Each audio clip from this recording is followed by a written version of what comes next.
gentlemen, welcome to this afternoon's live commentary stream. And today we have for you guys the Martinsville Speedway Subway 500 for today's chase race. Number 6 of 10. That means we're halfway through the chase. And yes, we have won the first half of the chase. 5 for 5, an unprecedented start.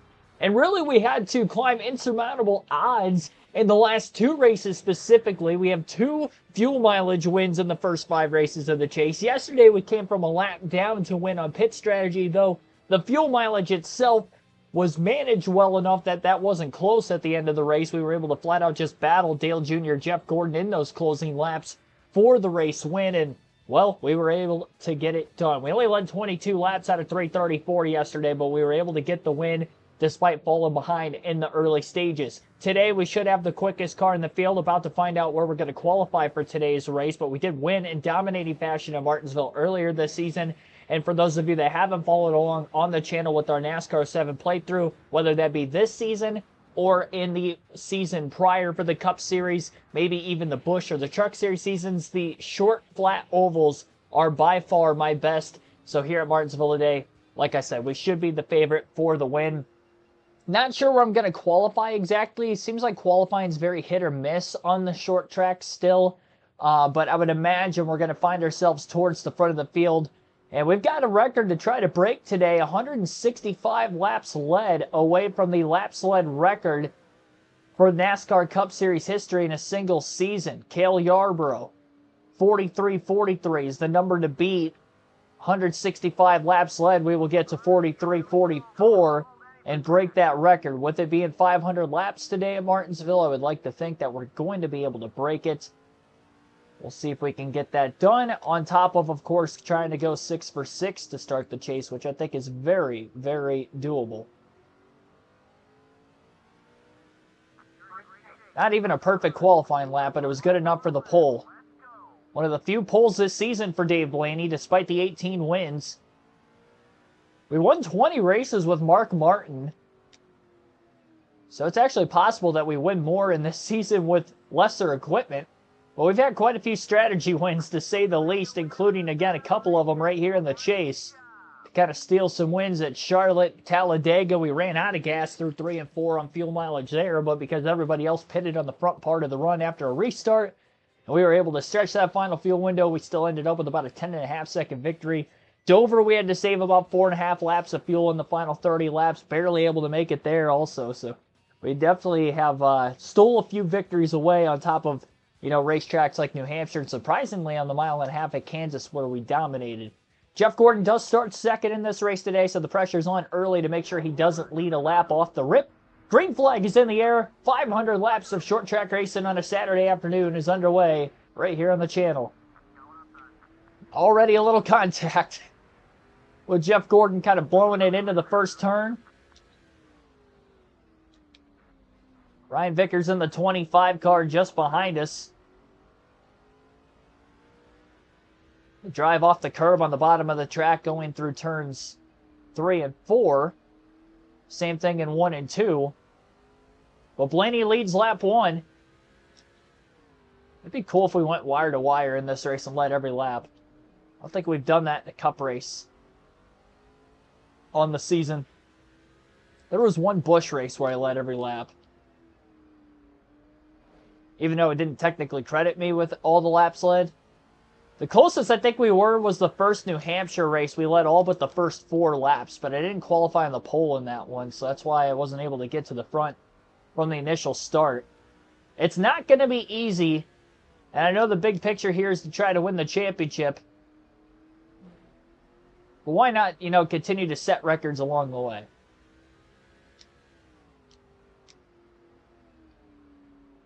.500-lap race here at Martinsville and see what we can do. Even at Bristol, in that summer race towards the end of the regular season, I think we led 420-something laps. So, I mean, it's tough to do. It's tough to lead every lap in a race, even when you're the quickest. That race, I didn't even qualify on the pole either. I think I started 4th. Jeff Gordon fell back to 4th place, I believe, on the initial start. It looks like Dale Jr.'s in 3rd, and then he got Brian Vickers in the 25 car in 2nd. After he started 3rd. Dale Jarrett in 5th. Jarrett's still looking for his first top 10 finish, though he's not last of the 10 chase drivers. That's because Ryan Newman has blown an engine in each of the last 2 races. At Charlotte and Texas. He's finishing races, but unfortunately he's finishing between 15th and 25th more often than not. Only 1 top 15 in the first 5 races for Jarrett also. His best finish so far is 14th in the first 5 races of the chase. I would like to think that it's pretty much a 4-horse race for the championship post-Charlotte yesterday. Kevin Harvick was very much in contention, only 160 back going into last night. It was actually looking like the guy to beat until he blew an engine while leading just over 100 laps into the race. That's where Jeff Gordon took the lead, eventually went on to lead over 100 laps, led the most of any driver. Then he started to fall behind there in the later going, the final 50, 60 laps, and ended up finishing in 4th. And it was left between Dave Blaney and Dale Jr. at the finish to battle it out for the win. Jr. leading just over 50 laps in the race, and Dave Blaney again 22 for the number 22.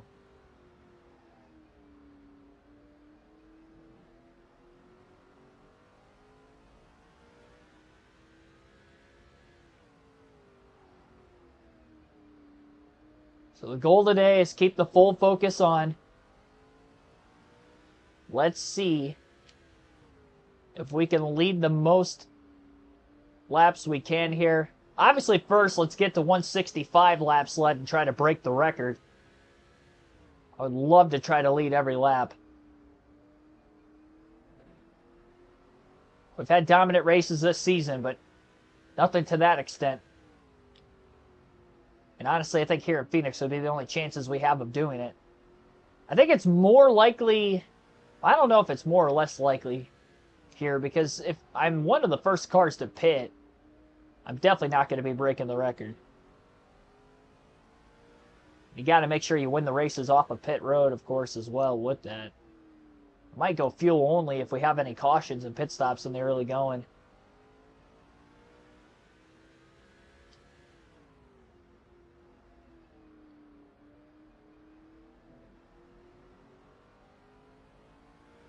Had I ran the Richmond race, I probably would have broken the record already for the most laps led in a single season, because that probably would have been another win. California would have been tough. That was the other simulated race at the end of the regular season, but you know, we could arguably have broken the record already and maybe even have one extra win from where we're at on the season. But Dale Jarrett was able to win that day.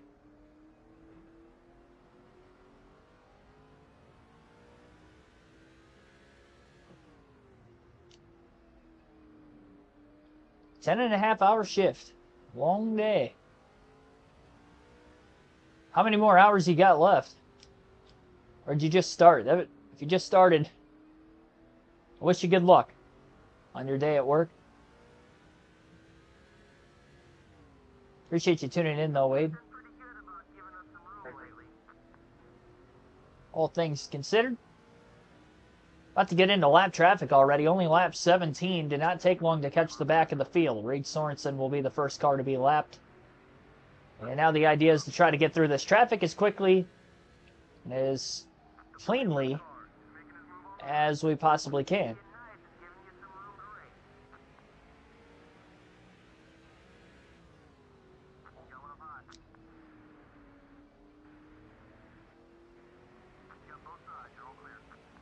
Oh, geez, you're like not even an hour in yet. Well, good luck to you.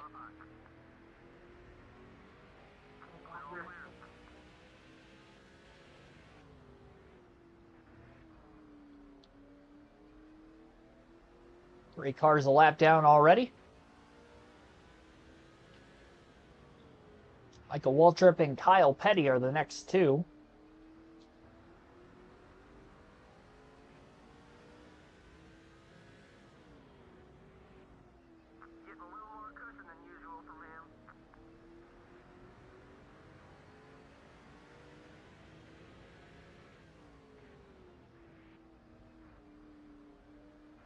Waltrip making a pass on Petty and trying to do the same.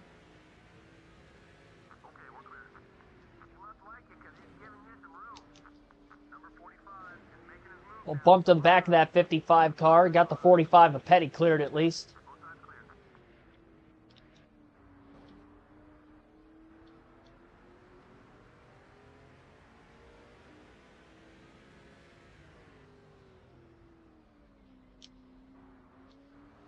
We did only have one caution back at Bristol in the last 500 lap race we had this season.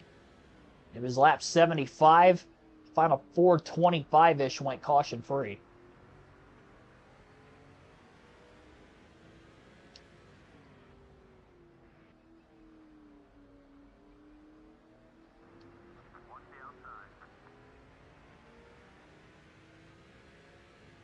Done at 9:30.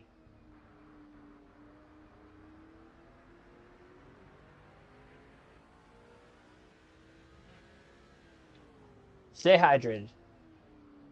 That's my message. From me to you.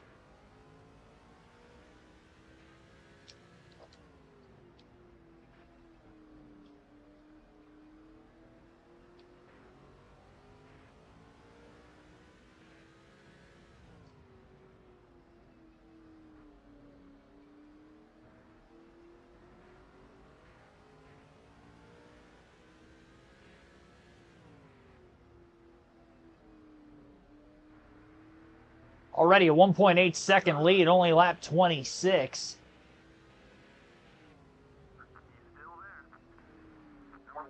Before we got into lap traffic, the lead was right around 1 second over Brian Vickers, who was in second at the time. Vickers winless on the season to this point. Of course, non-chase driver. I believe he's outside the top 20 in points. Hasn't had a particularly good season for Hendrick Motorsports compared to that of, say, a Jeff Gordon, who's competing for his 5th championship.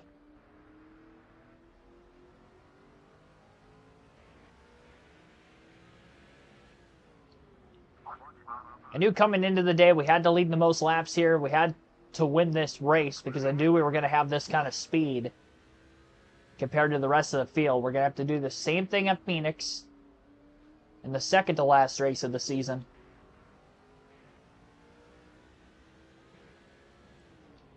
From then on, race for the championship, just about survival the other three.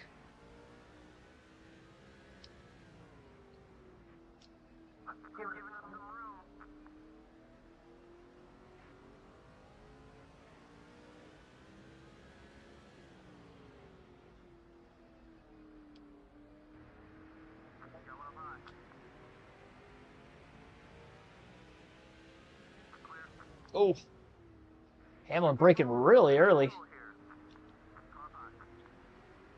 Basically shoved him past David Stremme.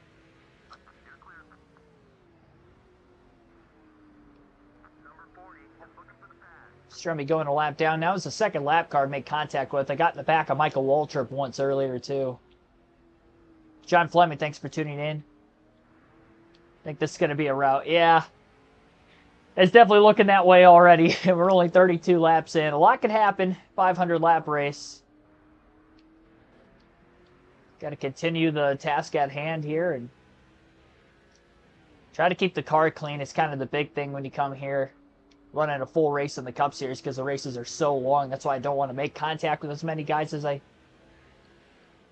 can. And we've made contact twice with the front bumper.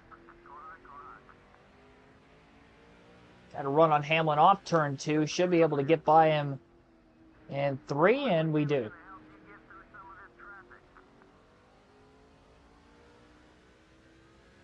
Three-second lead for Blaney.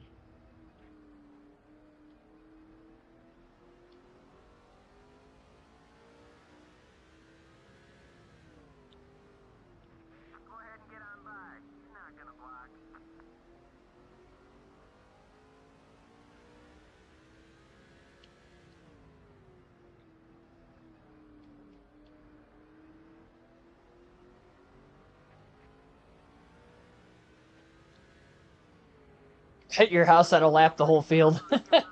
I'd be careful with that because we could get some cautions and that not be the case.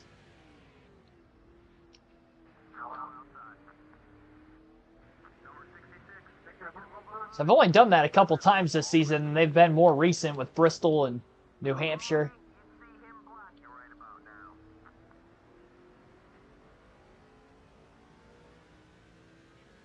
New Hampshire went caution-free. We only had 1 yellow at Bristol. Outside of Talladega, where we had 9 cautions, though, the other chase races, we've hardly had any. 2 at Dover was the most after that.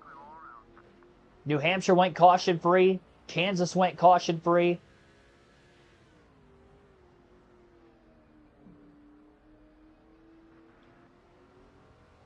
And only 1 yellow at Charlotte yesterday. That was just after lap 60. Landslide, thanks for tuning in. 4-second advantage already. Chaser Elliott Sadler at the back of the field. He jumped up quite a bit in the point standings yesterday. He was 10th going into that race at Charlotte. Scores a top 5. Led some laps along the way. And he goes from 10th to 6th in the point standings. Passing 3 of the drivers that DNF'd. And then also passed his teammate Dale Jarrett.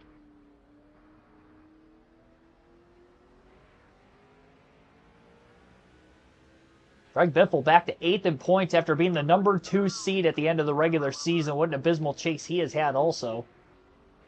Not gone his way. Back-to-back finishes outside the top 30. An engine failure at Charlotte yesterday and just flat-out finished 32nd the race before that, which took place at Talladega.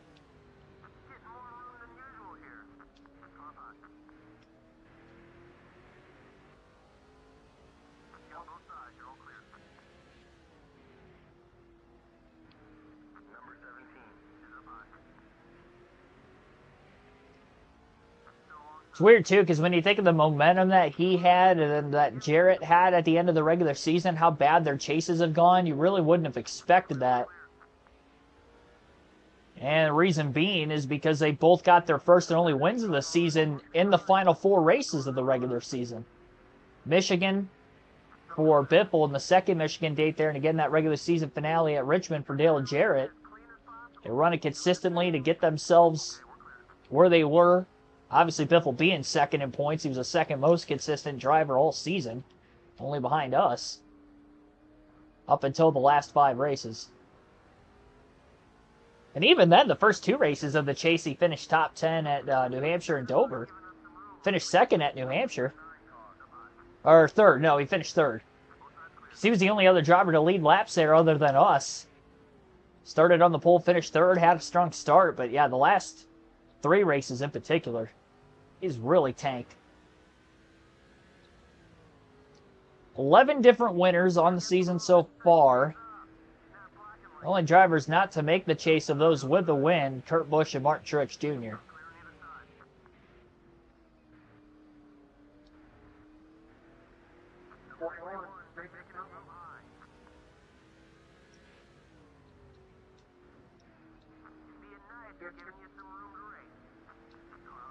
Side streaming, what else am I doing today?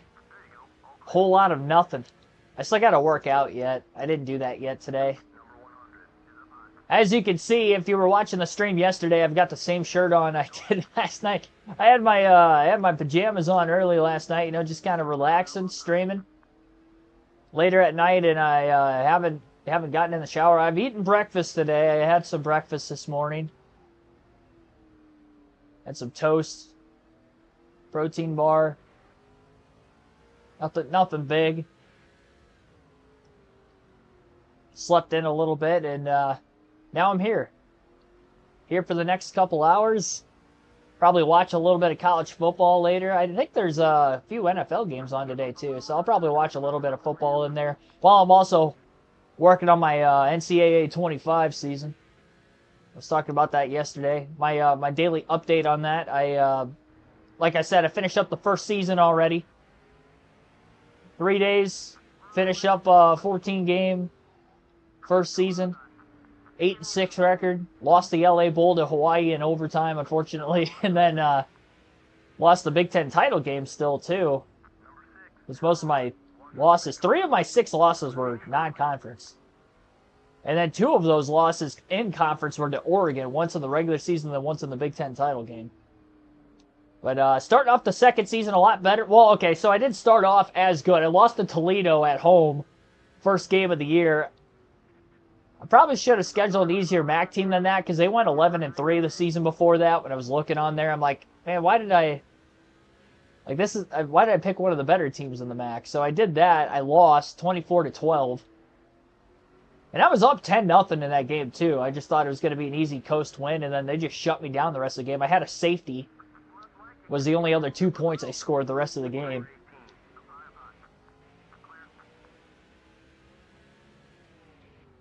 But I've won 5 straight after that. And I just had my best win against USC in the last game, too. 38-21. So I'm feeling better about where we're at. I have an easier Big Ten schedule than I did the season before that. And one of the tougher matchups was against a ranked Wisconsin team, and I already beat them. That was a close game, too. Took the lead on a field goal with about 40 seconds left or so, and then held them off. Those final 40 seconds, 120-17.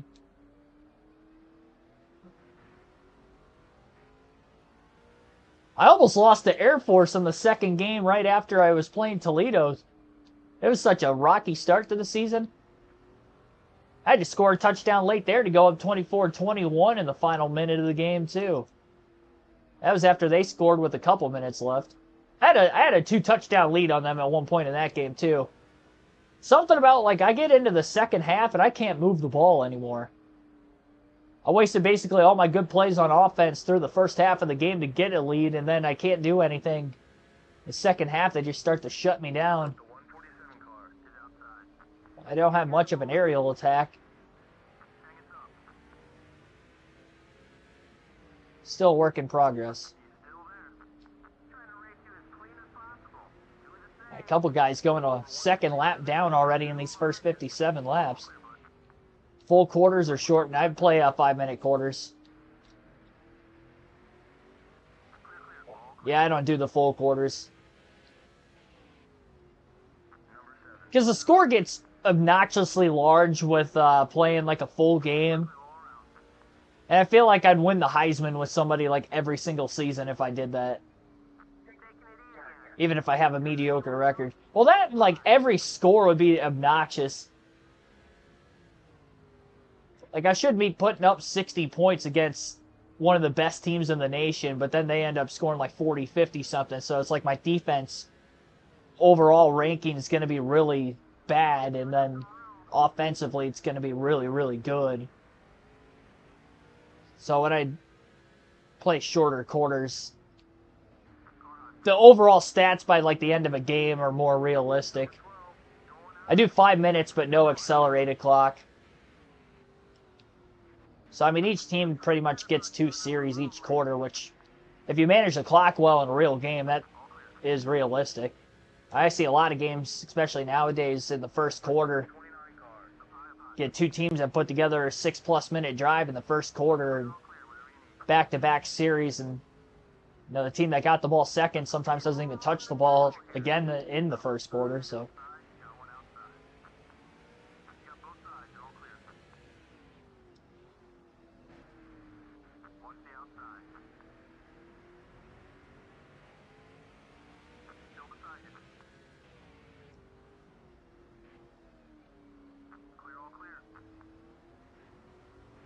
Yeah, 5-minute quarters, I'm able to put up a more realistic score, like a 38-21, than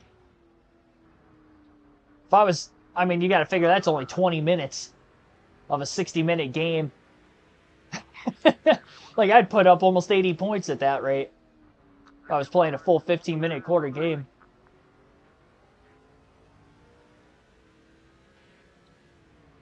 I'd be giving up about 60 points, too. At the rate we were going at. 12-minute quarters in NBA 2K.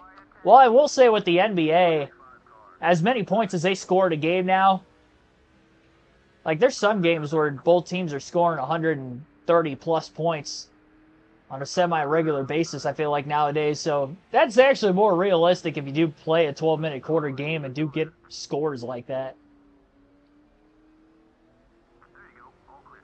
Only it's the only thing with that is it's probably happening every single game versus in the NBA. At least, you know, from time to time there will still be games where both teams are under 100. But it's not completely unrealistic. 91-9. Yeah, I try not to. Yeah, shorten the game up. I could get through more of a season quicker that way, too. You know, if I was doing 15-minute quarters, I'd probably only play 1 or 2 games in a setting, and that would be about it, because that would take a couple hours of my time. I can get like 3 to 4 games done in 2 hours, so that's why I've already gone through a 14-game season in about 4 days, so 3-4 days. It's not like I'm playing ridiculous hours on the game. I'm playing for about 2.5 hours.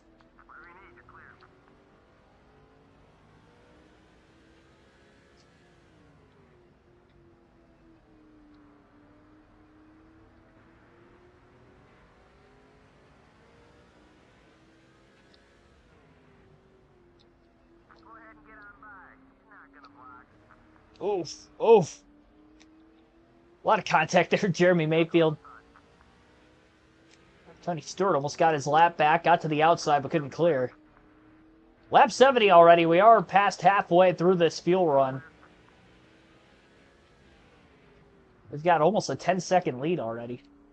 This is going to be another one of those races where I'm not talking about the race as much because there's probably not going to be a lot going on until we maybe do get something going on. All 43 cars still in this thing, have not DNF'd yet. Scored 200+ points in an NBA before. Yeah, especially when you get the hang of the game. Start getting underneath us.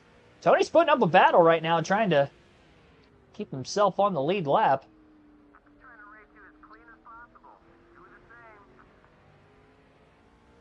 Obviously, he's one of the chase drivers.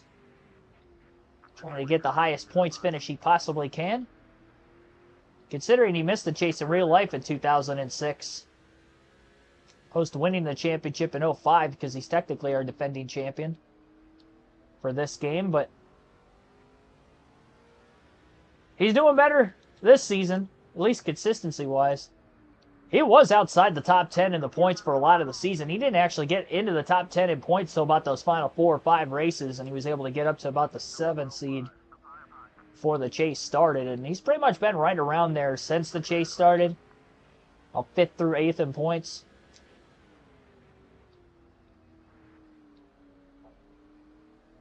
One hour into the shift.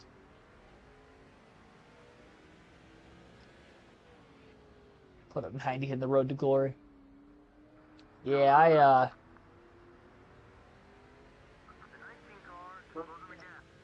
it's cool to stat pad on the career modes, I guess, from time to time. That's a little bit different, though, when you're only playing as, like, one player.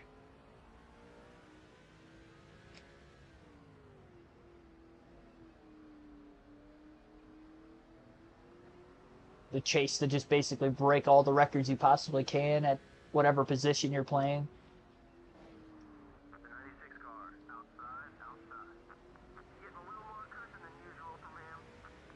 At least the game can still be somewhat competitive depending on, you know, what position you're playing. It might not determine the outcome quite as much. Especially if you're doing like an MLB The Show career. I mean, you can put up like ridiculous enough stats that your team is scoring a lot of runs on a regular basis, but if the pitching's not there, and by the time you get into the playoffs, you can get rocked a couple games and your season's over.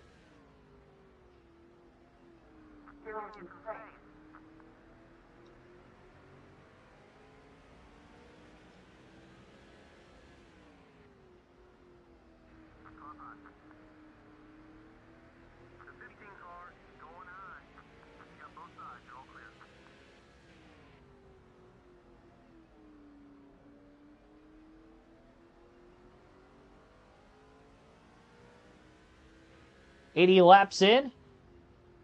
About a 10-second lead. Paul Menard going another lap down just behind us.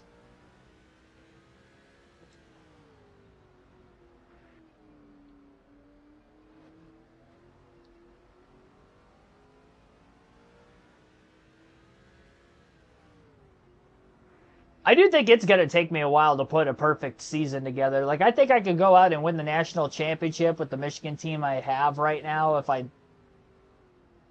really can, but I'm probably going to lose a game or two along the way. At least with the playoffs, I can kind of afford to lose a game and still have a pretty good shot. Because, like, in the older games, when it's just the top two, you pretty much had to go undefeated.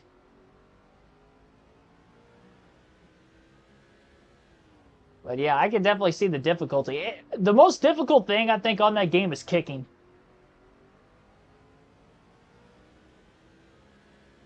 I was so used to just flipping the analog stick on the older PS2 games I was playing for a while that I had to do something like that, and it's still taking me time to get used to. Like, I missed 2 field goals already on this season in the first 6 games.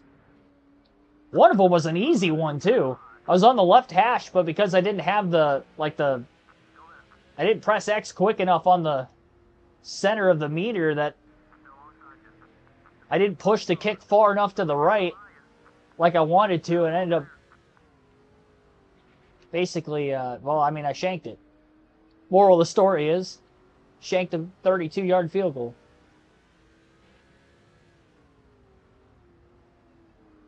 I think I missed like 5 or 6 kicks the season before that. It's actually kind of tough when you're on like the left or right hash, fairly close to the goal line on the chip shots. I feel like those kicks are harder than the 50-something yarders in that game. The meter's going so quick on the hard difficulty.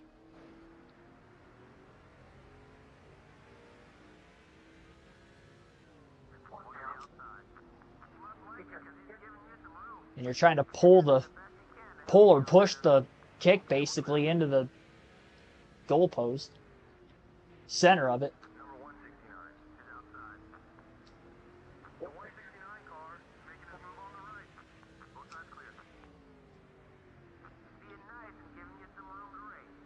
Mark DeMars, thanks for tuning in.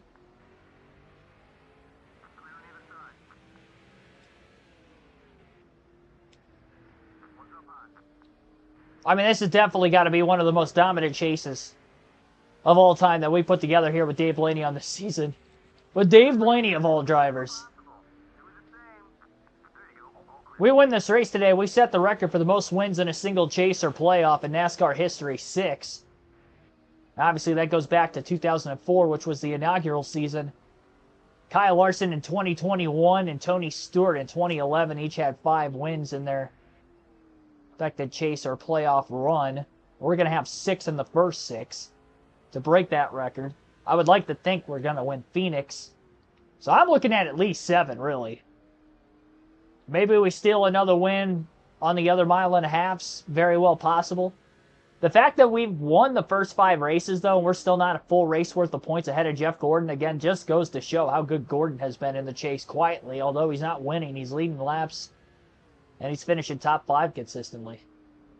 Yesterday, he led over 100 at Charlotte.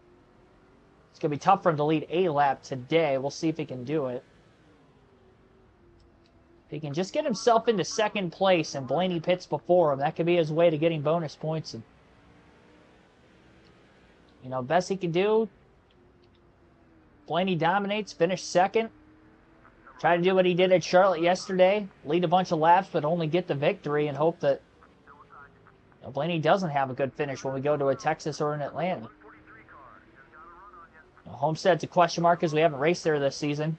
Kansas was too, though, and you know, we won at Kansas, so.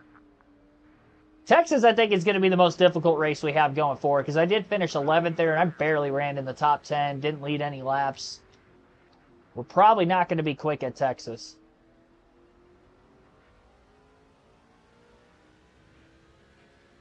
Ran a 19.952 that last lap, our first sub 20-second lap time in the race. 94 laps in.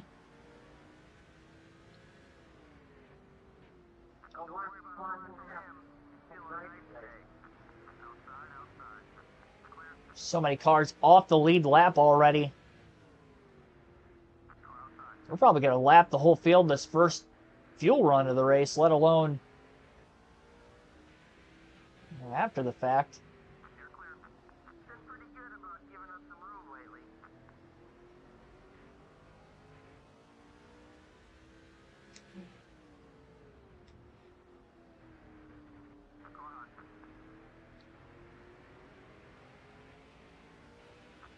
Some drivers already 2 laps down, yeah.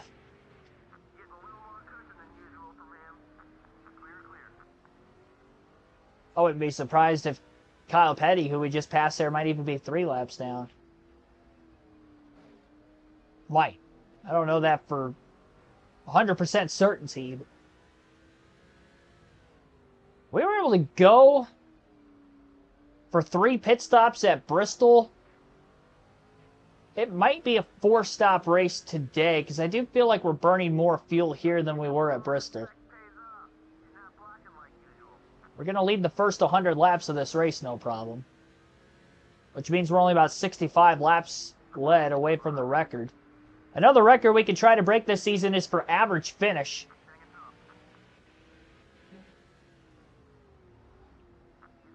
Best average finish in NASCAR history, 7.3 over the course of a full 36 race season. And with where we're at right now, I think it was a 5-pointer. So we have a 5.6 average finish. Record is 7.3.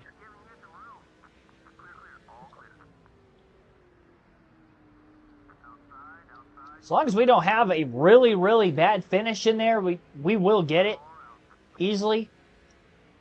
It's one of those things, if a race really doesn't go our way and we finish well outside the top 10, that's going to plummet it quite a bit.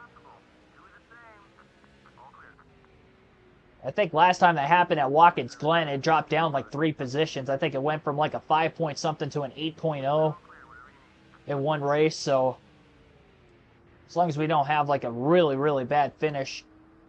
I'll have it calculated the closer we get to the end of the season where we'll have to finish at like a Homestead to get it. But we're too many races out right now. There's too many variables, so I don't want to.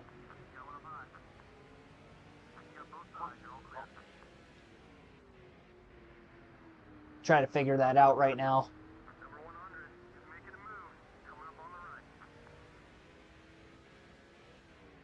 Well, we have about a 1.7 position difference that we can have it drop and get that record still. Well, I guess technically to get the record, it could drop 1.6 from where we're at right now. But any finish that would be worse than that 5.6, so 6th on back, it would drop. At least a little bit. It's the problem with having the average finish as high as it is. It's not really going to get that much better finishing in the top 5. Now, we might pick up a tick or 2. Like, if I win today, it'll probably go to like a 5.5. Maybe a high 5.4, but I think it was at a 0.67 before this. So it probably only dropped to a 0.5 or a 5.5 if I were to win this race. Jimmy Johnson, one of the last cars on the lead lap. Same for Jeff Gordon in the 24, who's just in front of him. Dale Jarrett in front of the 24 car, maybe on the lead lap as well. I know he started in the top 5. I don't know if I've lapped him yet or not. Currently lap 107, a 17-second lead for the pole sitter Dave Blaney, dominating the early going of this race. Number 4, Road to Glory. Play the Ducks 8-0 versus 7-1. That would be a good game.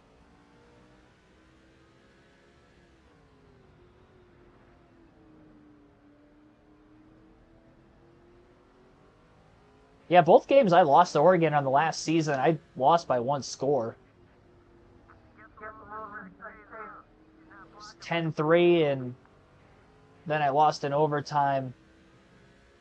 Or, well, it would have been 2 overtimes. 28-21, I think was the score in the Big Ten title game.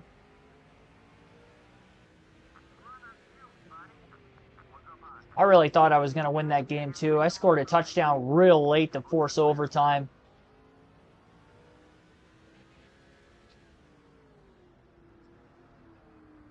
I had to basically force them to a 3-and-out, use my 3 timeouts in the final minute of the game, and with no timeouts, was able to work down the field, score a touchdown in the waning seconds.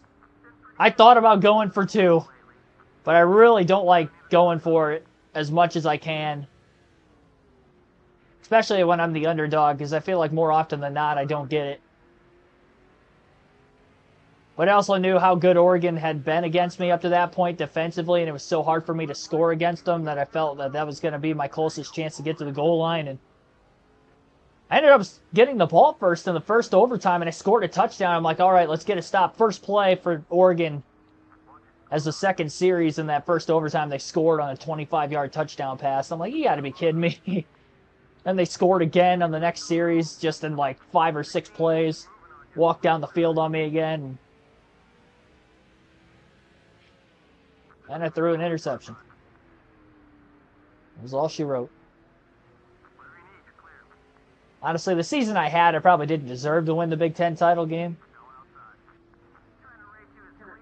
I mean, I was there because I did have the second best record in the Big Ten, but that was only because I had a tiebreaker over 2 of the teams that I beat that also had 2 losses in conference play up to that point. And the other losses I had, like I mentioned already, I had 3 non-conference losses. So by the time I was getting the hang of the season, it was a little later in the year. Ryan Vickers may be on the lead lap still. He started in 3rd and got to 2nd place in the early laps. And I think once we pass him, we'll lap the field, which definitely is the case. And Dale Jr.'s looking for 2nd place to his inside off turn 2 now that we cleared him. So Dale Jr. may get this 2nd, if Vickers can't get down to the bottom of the track, and he was not. Oh, near trouble off turn 4, right around Michael Waltrip. That's going to stack the leaders up. Blaney gets to the bottom 3 wide under everybody.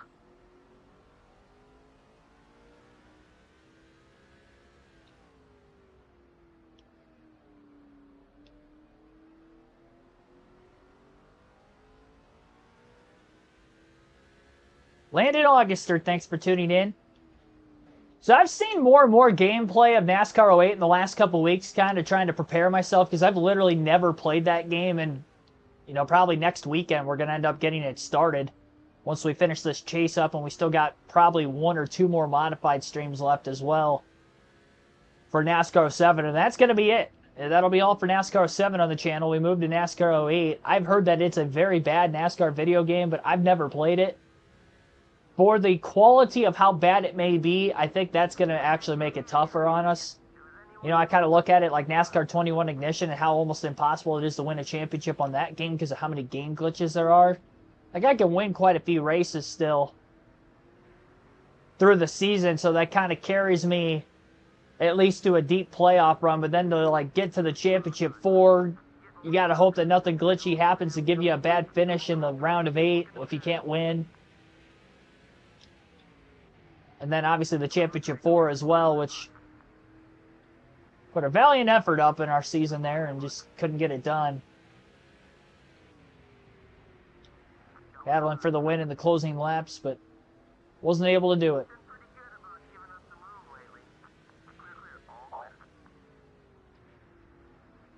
Read the comment, didn't hear it about the Dynasty, or not Dynasty, the Road to Glory mode? Yes. Yeah, I did read it. I've been able to keep up with the comment section a little better. I know I usually don't on the short tracks, but because we're dominating this race so much, I feel like the lap cars are racing me pretty respectfully. I mean, we haven't had much contact with anybody in the race. Only close call we had was off turn 4 just a couple laps ago. There was a bit of a stack up, but we were easily able to get to the bottom and pass about 3 cars on the front stretch. Beat them all down into the next corner. 360 is bad. I heard it was worse on PS3 and 360. From things that I've read and or watched on YouTube, it's much worse there.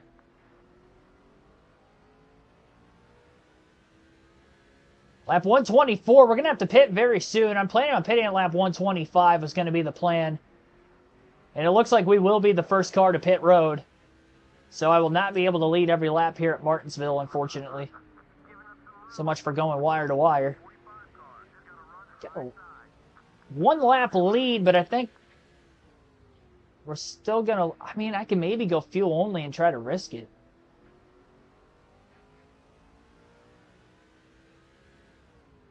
You know what? Let's do it. I got an idea. We're going to try to lead the most laps in the race, we're not going to take any tires here. We're going to go fuel only and see if we come out with the lead still. We had a 1-lap advantage on the rest of the field there. It's going to be close. It's kind of a lengthy pit road.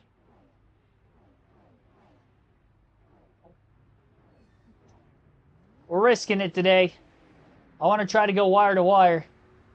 There's Yaley. I think the leaders are still behind him. Oh, there's Dale Jr. No! Oh, Biffle's leading anyway. Dang it. We were so close. If we just had another second or two on him.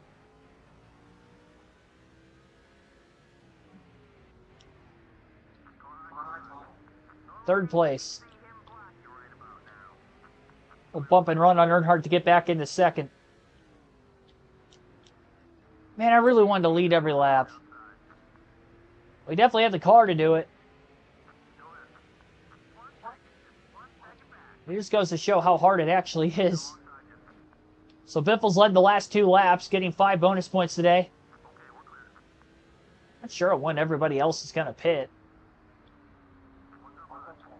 Bump and run on Biffle. Biffle leads his 3rd lap, and Blaney will lead this time by.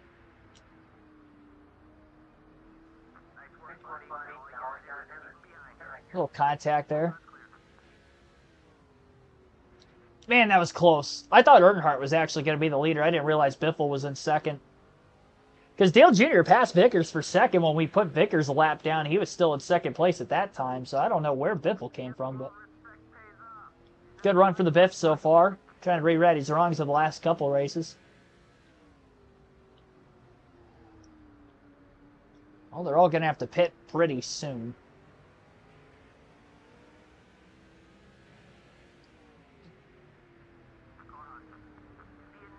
Oh, we've led all but 3 laps today. I tried.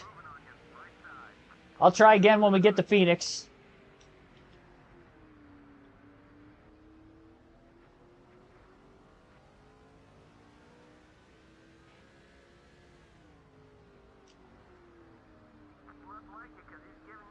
Those might be the only laps I don't lead the rest of this race, assuming the tires hold on. Probably looking at having to pit. I mean, we go 125 laps again. It'll be 250 if the tires last that long. I've actually taken care of them well. I've only squawked them going into the corners maybe a couple times in this race. So, I'm taking as good care of my tires as I can here at Martinsville. It's probably what's leading to such a good long-run car. Michael Turner, thanks for tuning in. I have heard, though, that the PS2 is the best version of NASCAR 08, so maybe it won't be as bad. I'm hoping. I don't know what kind of glitches to expect.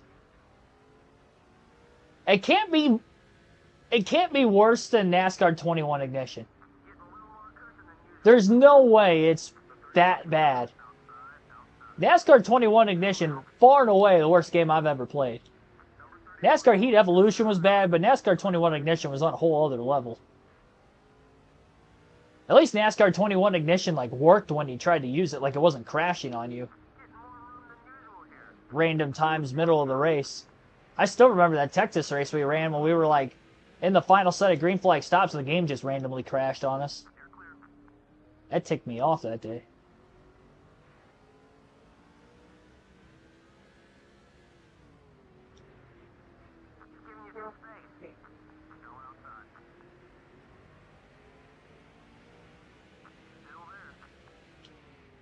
.360 a lap. Oh, you wreck every lap. Yeah, I'm hoping it's not like that on the PS2. I'd like to think I'll have a good handle of the car, and I won't be wrecking, for instance, every so often. I mean, there were some tracks in NASCAR 06 that were tough not to wreck at. I don't remember the game being as hard as it was by way of just mechanical grip.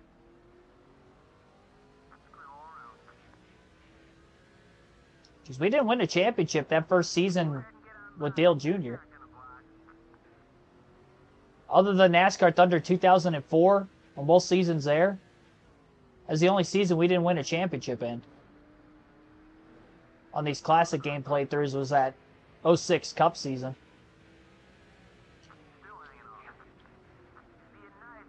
The first one in particular, the custom schedule season, we won. Well, with the actual chase format.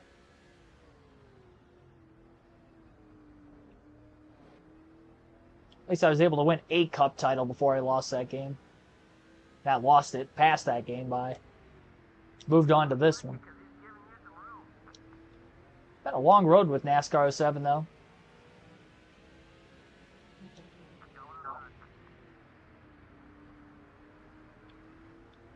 The only thing I don't like about this is just how easy the game is. I feel like this has been by far the easiest game we have played.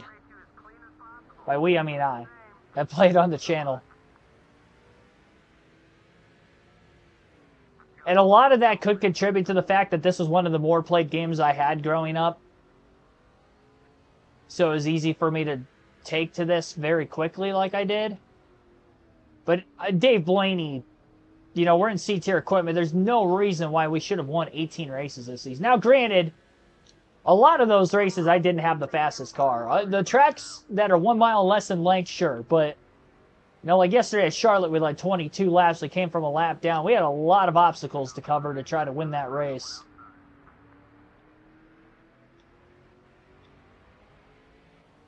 Few fuel mileage races this season. 2 of them in the chase. Fontana, we had a fuel mileage race real early in the year. We stole a win there.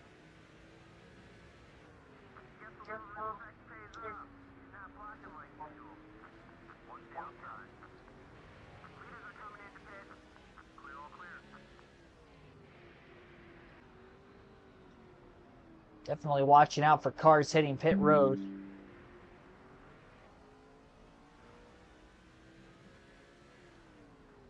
About 20 laps away from the NASCAR record for the most laps led in a single season. Over Monster checking up here. Cars leaving the pits, Ryan Newman and Jeff Burton.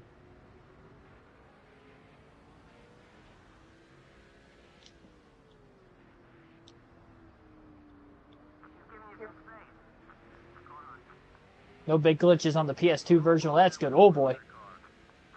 Dover Monster trying to pit. About right hooked me on the middle of the back straightaway. Now Dale Jr. was able to get to the inside of us. But we're going to outbrake him into turn 1. And get back down to the bottom of the track there.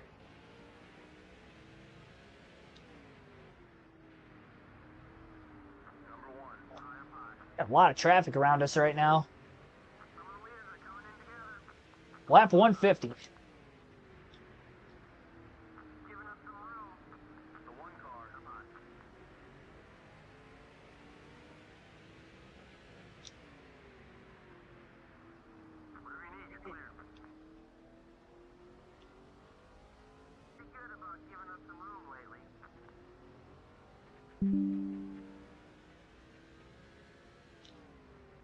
Yeah, I mean, I guess that's a cool thing with it, too. I could just give it my best judgment on, you know, whether I like the game or not like the game. We'll get to see it all unfold over the course of the live streams for the next handful of months, so.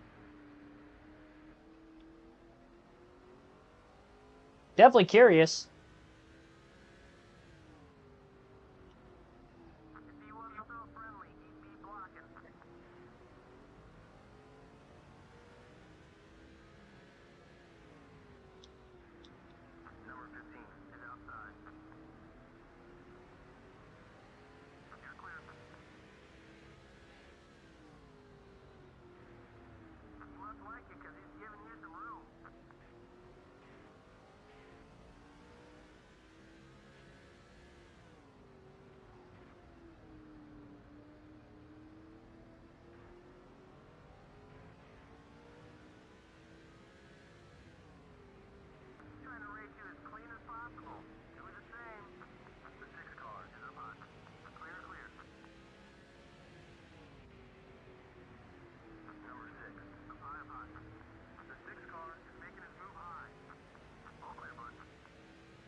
So assuming these tires are going to be able to make it to lap 250. After that, another 125 laps to get us to lap 375 and then to the end. So it's going to be pretty tight on fuel to make it on 3 stops. The rest of the field has a possibility of pitting one less time than us, which is kind of weird because in circumstances prior,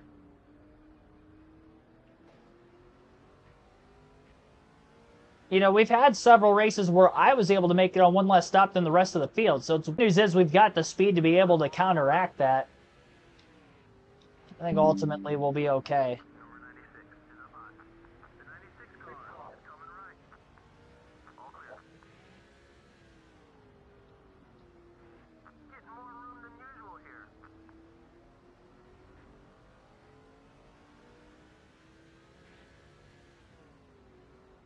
Well, we have to go right to lap 125, 250, 375, and it's a stretch for us to get that far.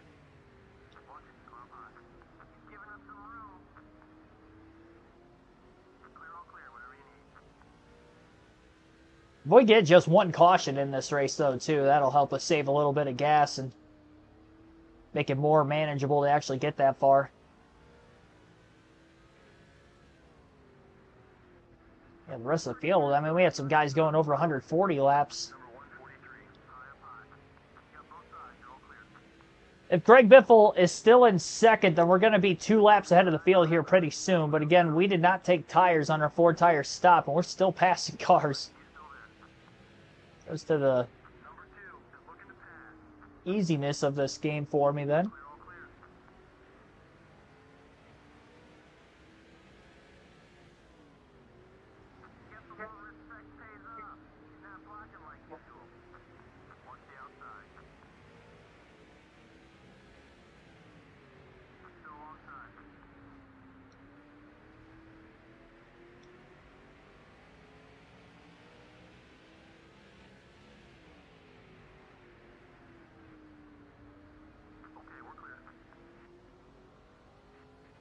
Biff will clear up off of turn 2.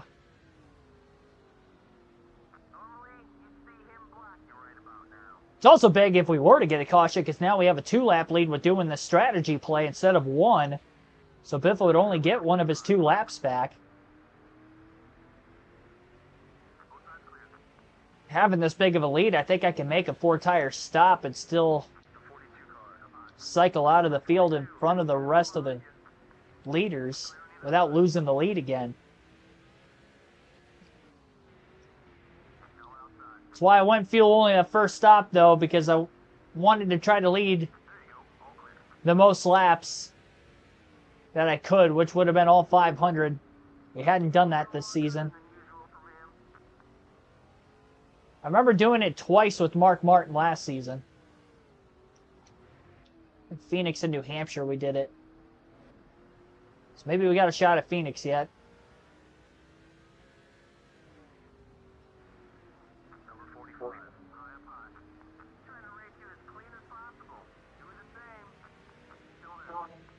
Because we led all but 3 laps and we needed 165 laps led to break the all-time record for the most laps led in a single season, we're 2 more laps led away from that record.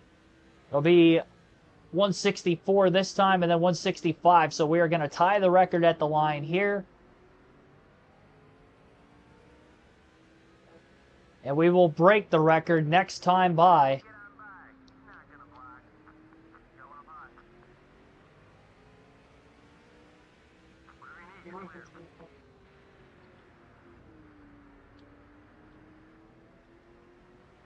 There it is. With races to spare, we have broken the record for the most laps led in a single season.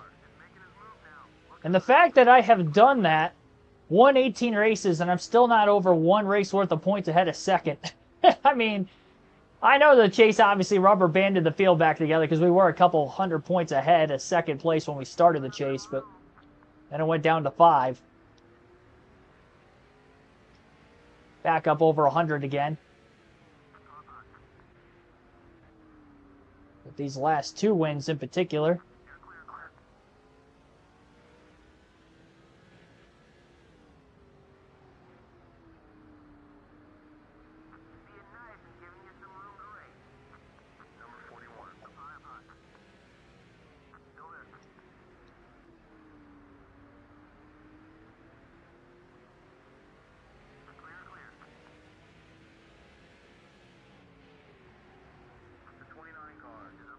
You know what I didn't do today? And I'm going to pause it for a quick second. We were talking about college football earlier. I didn't put my ESPN picks in.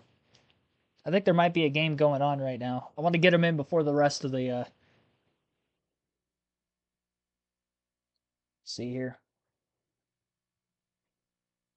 I don't even know the scores of some of the games last night. I haven't looked yet today. Well, my percentage went up, so I must have won the rest of the games yesterday. See here. What do we have? Okay, I had UConn already picked. They're up 24-7. I had Nebraska over BC. They're up 7-0. Okay, so I'm looking good there. Arkansas did beat Texas Tech yesterday. A&M lost to USC. Okay, so I did lose that game. That was the one game I lost yesterday. I had Syracuse. I put a lot on Syracuse. I had 41. They won 52-35. I've won all my 40-plus games so far. 47, 46, 44, 43, and 41. And then I had 18 points on Arkansas, the A&M game that lost to USC by 4, 35-31. I had 17 on that. I got 19-20 on Nebraska. Is Cam Ward playing for Miami today? Chat might have to help me out here.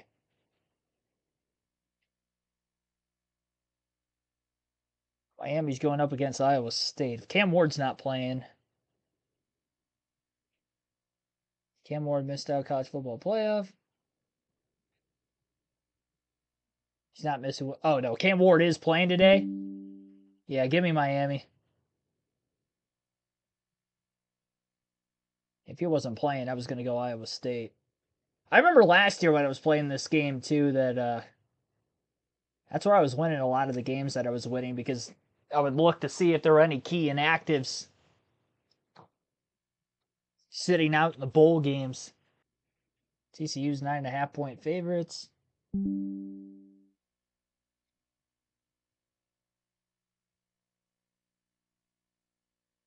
TCU has won 3 in a row. 31-3 loss for Louisiana in their last game to Marshall.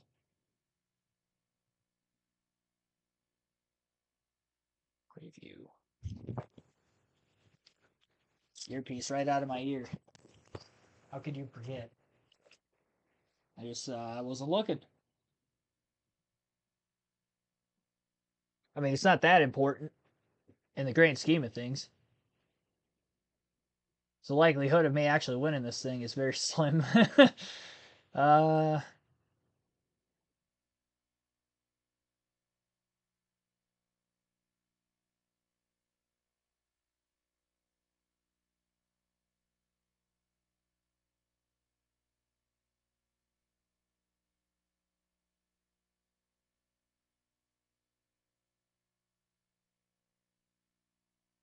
Yeah, TCU's won 5 of their last 6.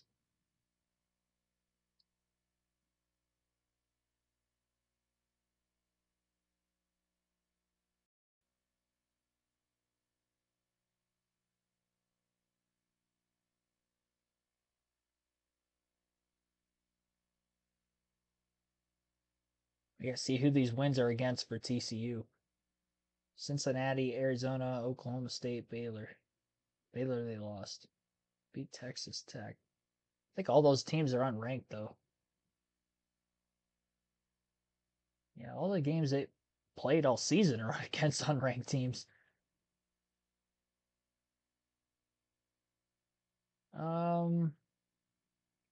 Where is it being played?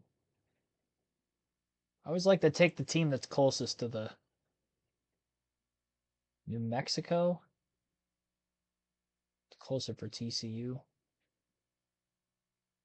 Quarterback's better. Quarterback's got 1,300 more passing yards than the guy for Louisiana. 6 more touchdowns. He does have 5 more picks, but he is throwing the ball more. He's got over 100 more passes.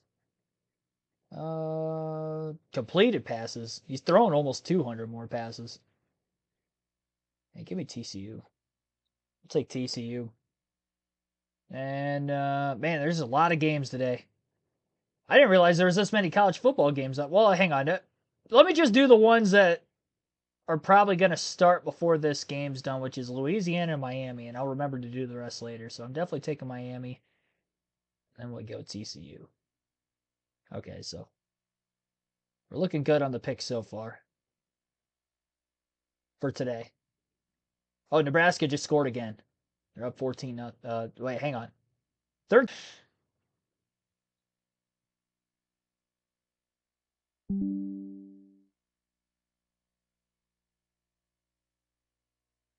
So Nebraska had the extra point blocked in return for a 2-point conversion for Boston College, so it's 13-2 in that game. I was gonna say, wait a minute, they just scored, and UConn's up 24-7 still. So.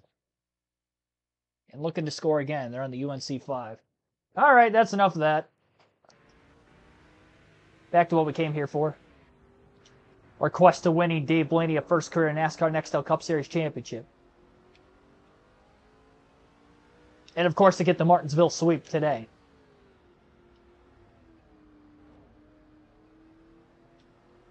Already made history for the most laps led in a single season. Might get up over 4,500 laps led on the year. I might get to 5,000, honestly, if I end up leading around 300 laps at Phoenix. 19.886 that last lap. Fastest of the race for Blaney. Company plays tomorrow afternoon on NBC. That's cool. Like your local NBC affiliate, I would take it.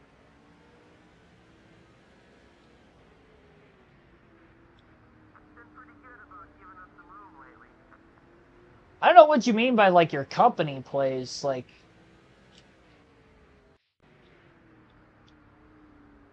I'm still a little on the confused side of exactly what you do. Are you like a stat recorder for the team, or...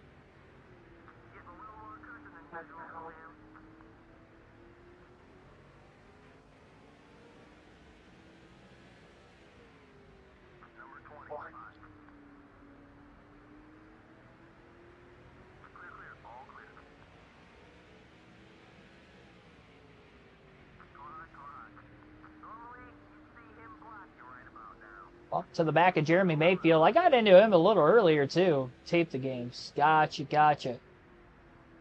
So what's going on today is actually going to air on NBC tomorrow? Is that what you're saying? Or your job is to tape crew?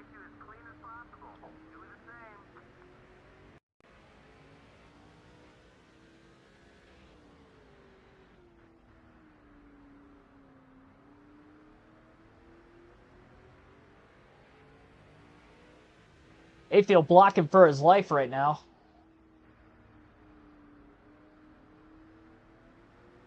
My lap times are slowing up because of it.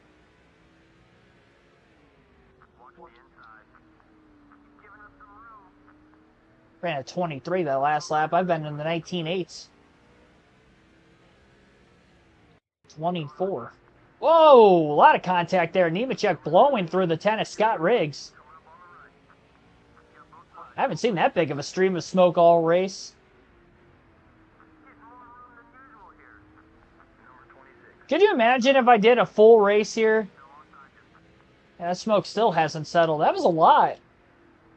That made it seem like a bigger incident, but really it wasn't. We saw the whole thing. We looked like a typical bump and run, but Riggs was smoking those rear tires.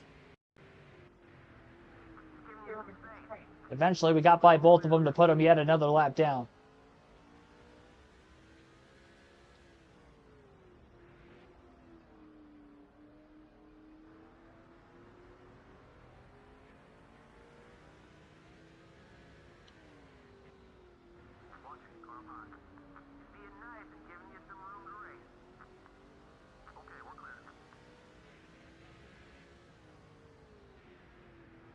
Michigan Tech.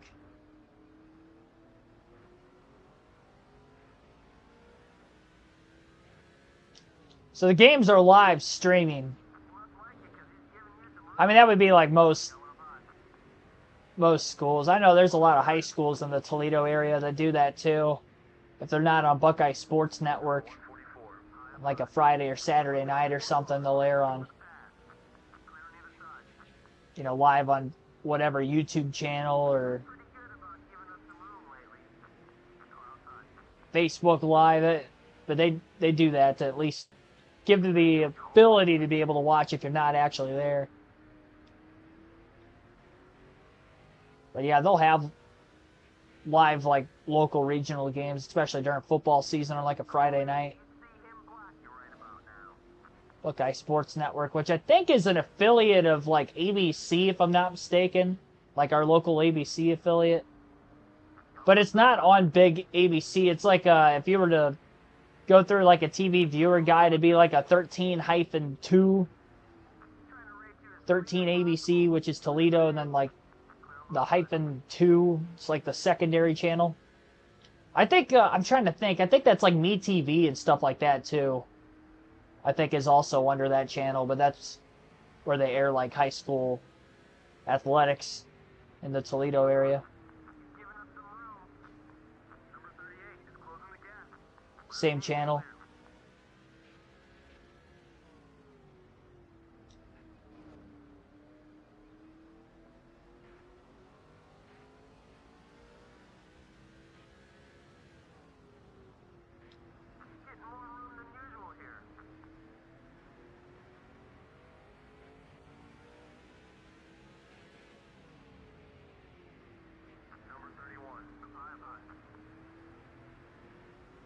Boss works for Florida State, or worked for Florida State for years. Midcoast Sports streaming sites.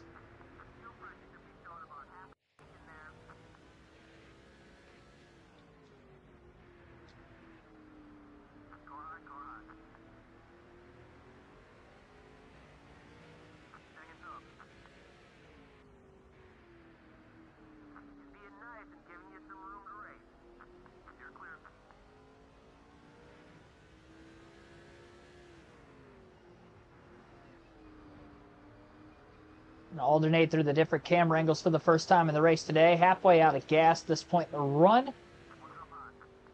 I've been for a little bit now. Looking to make it to lap 250 before the second pit stop.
Started Midcoast Sports this year.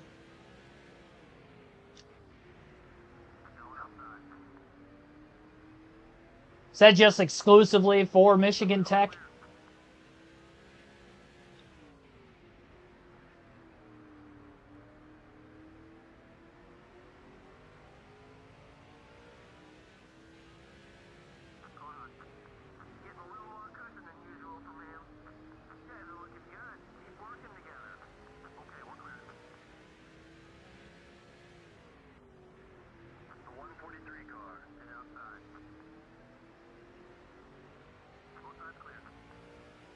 We'll contact that 143 car back there.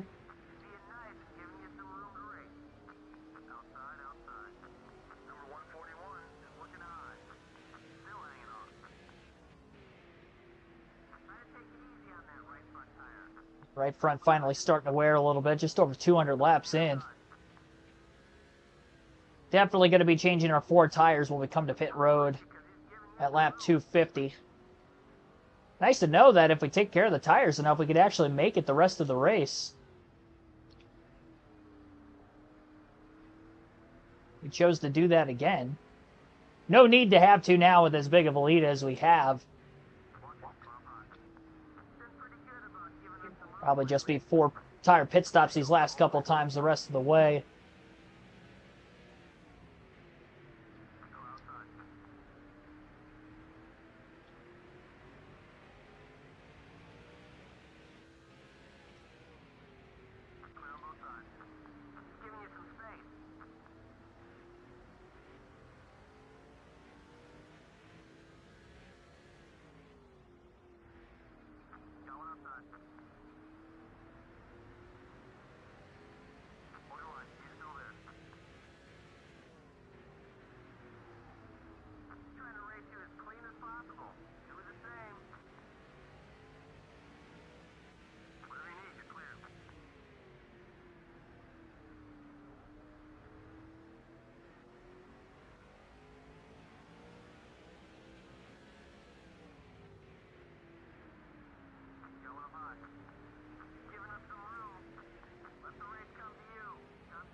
The first time I think I've clipped the inside wall today.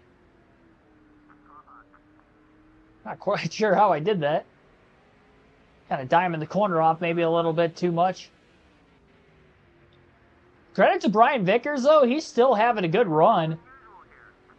Dale Jr. and probably Greg Biffle in front of him, but I think he's still up in the top 5. He's ahead of Jimmy Johnson. Not sure about Jeff Gordon. Gordon might be ahead of him, too. So we're probably looking at about 4th or 5th for Brian Vickers right now. Probably 4th. They're starting 2nd, so through a wave of pit stops, still up there. 19.838, fastest lap of the race for Dave Blaney that last time by.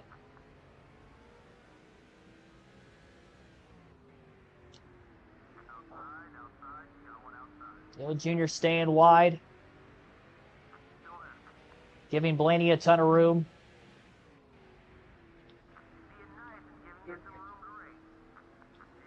Blaney with the pass.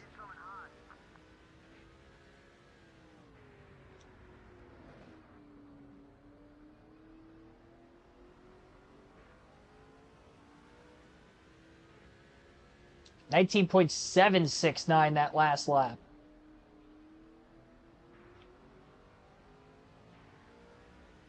First 19.7 of the day.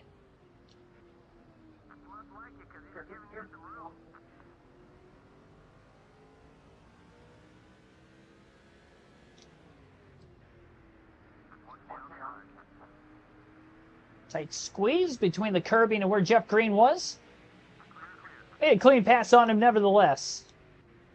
Casey Kane as well gives us more room down into the corner. I think Green was going to try to make a pass attempt on Casey Kane when we had made the dive on Green simultaneously.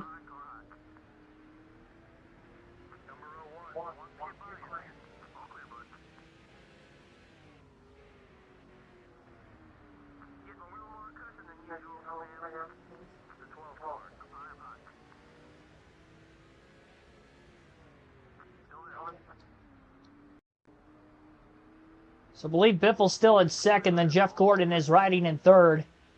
At least Biffle's led laps today, not Gordon, who is racing us more specifically for the championship. I don't think anybody's going to be mathematically eliminated from title contention after today. Might start eliminating them once we get through Atlanta in the next race, though. And that race at Atlanta will be tomorrow at noon Eastern. Right before my Packers play the Vikings.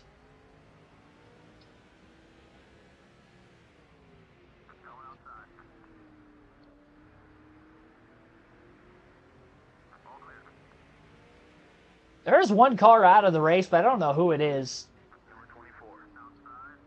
Been on pit road for a little while now. So we've lapped Jeff Gordon. And he is not in second because we are still only 2 laps ahead of the field. Only. Still 2 laps ahead. Say only like it's a close margin.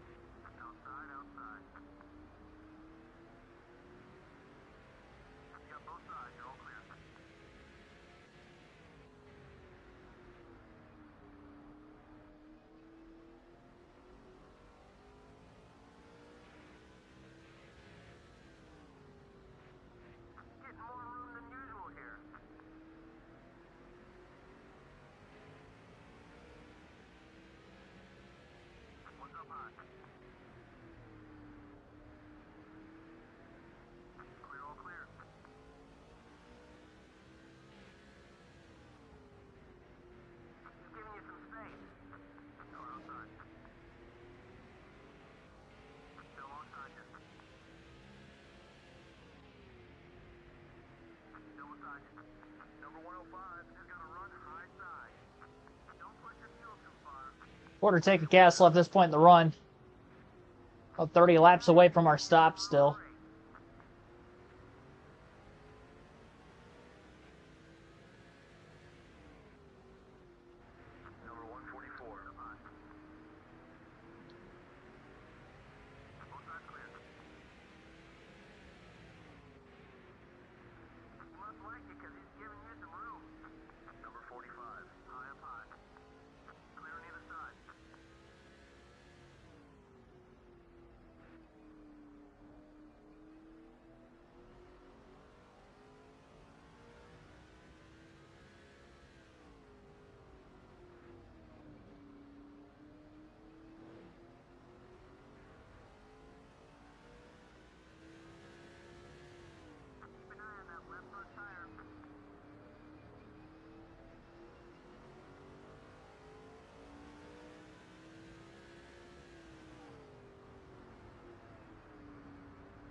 Tell you what, though, there's a big gap between second place and where Jeff Gordon's at on track. We passed Gordon several laps ago now, and although we pulled away from him quite a bit, still no sign of exactly where Greg Biffle is.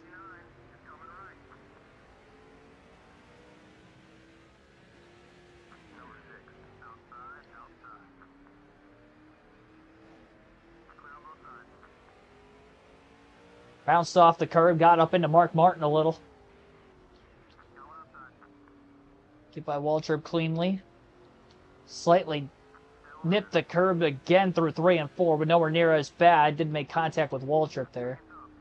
And we'll clear him down into turns 1 and 2. Almost halfway.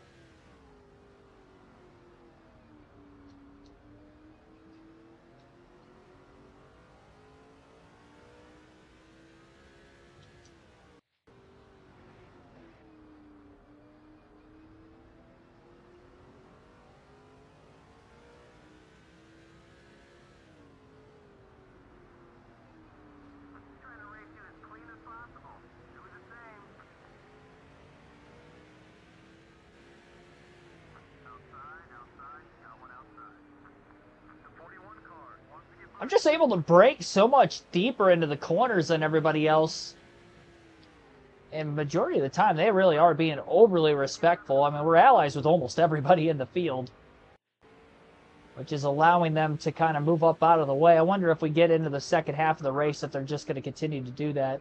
I like that they're respecting that we're just that much quicker than everybody else. The rest of the race is basically for second and not so much the lead.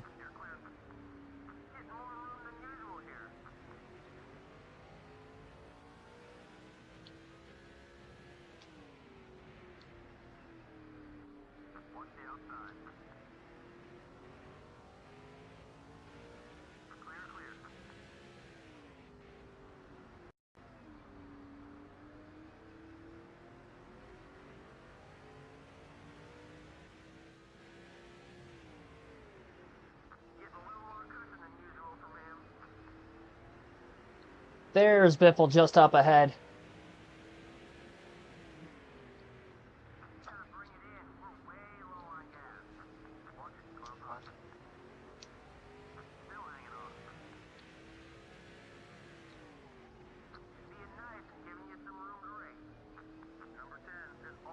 Leaned on Mayfield just a bit last lap.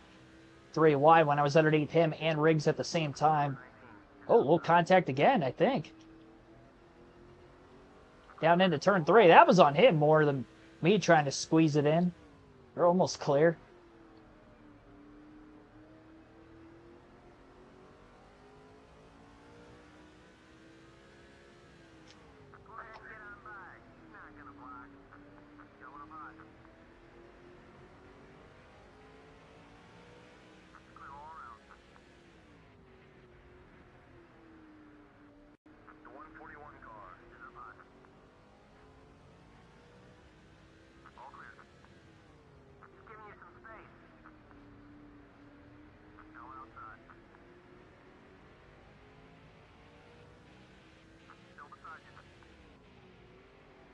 About to put a 3-lap lead over second place. Greg Biffle here momentarily.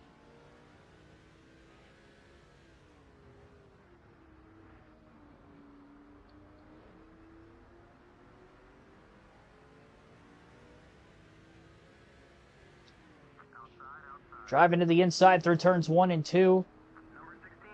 And clear. The clean pass. Off the exit of the corner.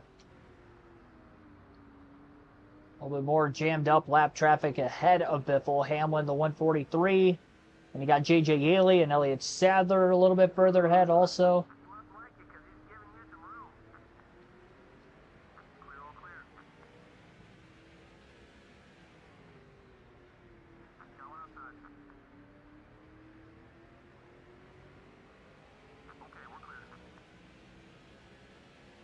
.683.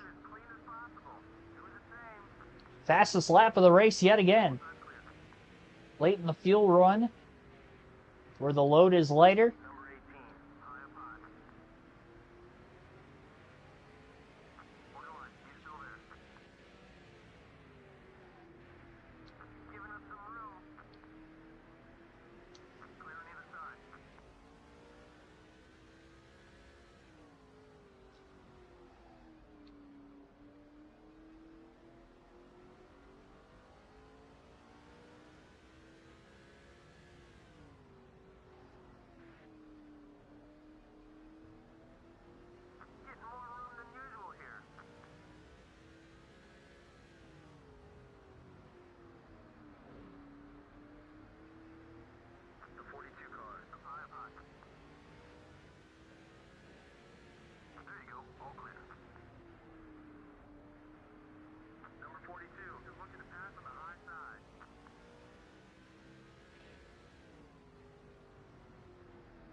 It's the second time I've clipped the wall off the exit of the corner. That first time it was off turn 2 earlier. That time it was right there in turn 4.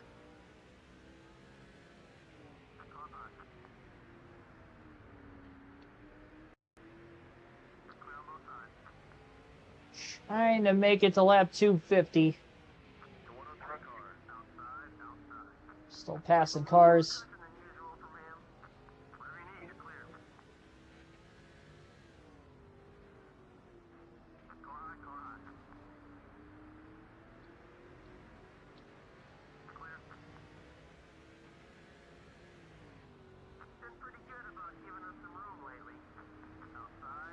Oof. It's a big bounce off the curb. Launched right up into Menard. Menard got a piece of the wall after the fact.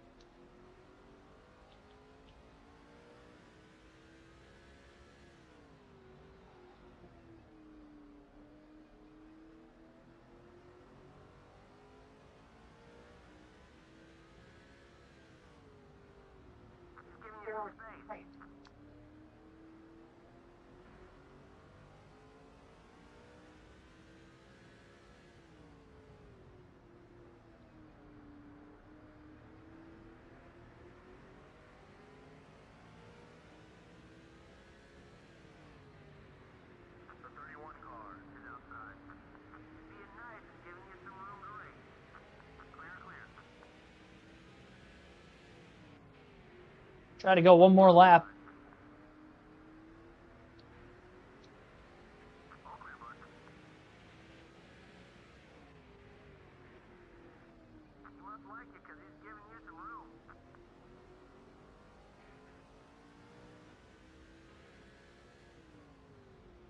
So Blaney has made it to lap 250. And he will pit this time.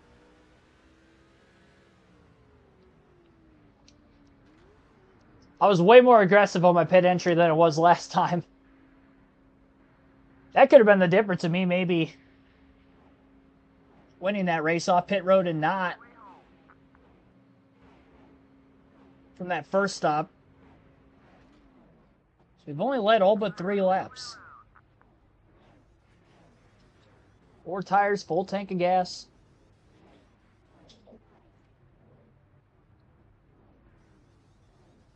Zero adjustments. We haven't had to make any adjustments all day. Even going into qualifying, I just kept the same setup I had from before.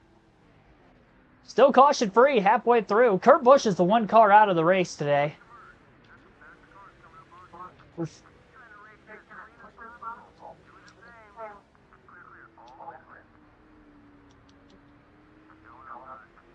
Alright, so 3-lap lead over seconds, probably down to 1. Yep, 1-lap lead now. So now would be the best time for a caution for Biffle, because then he'd be back on the lead lap.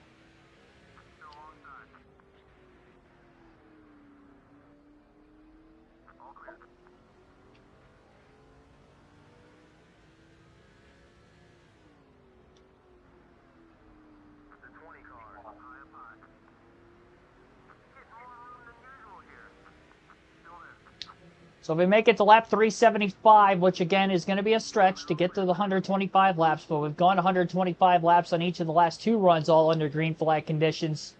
So just got to do it 2 more to make it 1 more. And everybody else still going to have to pit 2 more times the rest of the way.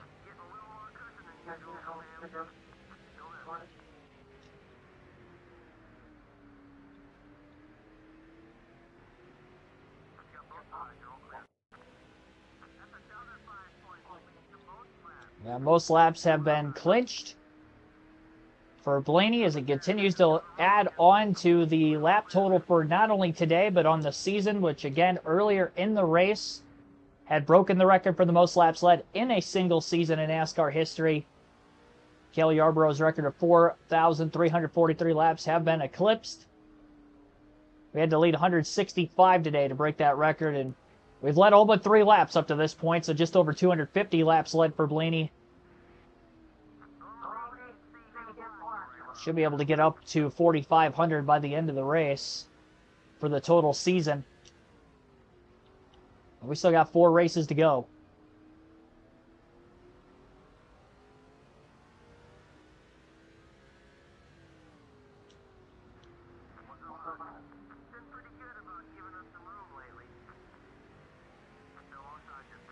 We were able to do it on the Mark Martin Revenge Tour season, also on NASCAR 07. The fact that I've been able to do this on both seasons of this game. Never been able to get anywhere close to that many laps led before. We've had an easy time with the Cup Series on this game. Really, all series. We're not going to lose a single championship. Cross Truck, Xfinity, Cup, and even in the modifieds, we're 1 for 1 on the modifieds so far, trying to go 2 for 2.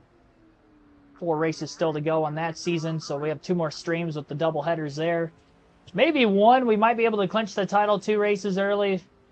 Be a bit of a stretch. It's not impossible.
This would be the 5th caution-free race of the season if we continue to go without a yellow the rest of the way.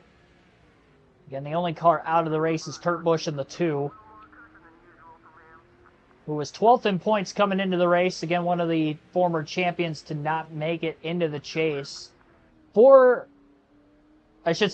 former champions, technically up to this point, NASCAR had not made the chase for the season. It was Matt Kenseth, Kurt Busch, and Bobby Labonte. Labonte in the 43, I wasn't expecting coming into season that he was going to make it, although he did put up a fight there. He was one of the borderline drivers to just miss. Another interesting thing, so Jeff Green, even with the top 10 finish that he had yesterday, he's 17th in points. He was 12th at the end of the regular season. And he was only 4 points back with 3 races to go from the cut line on Jimmy Johnson at the time for the 10 seed. So I'm very shocked that he has dropped that far back in points. But he's had a couple of DNFs over the course of the chase also. He went from nearly making the chase to outside the top 15 in points in just a few races. Picked it back up, though. I mentioned he had a top 10 yesterday. Tony Raines also had a top 10 yesterday at Charlotte. Kind of out of nowhere. Greg Biffle just ahead, about to go 2 laps down.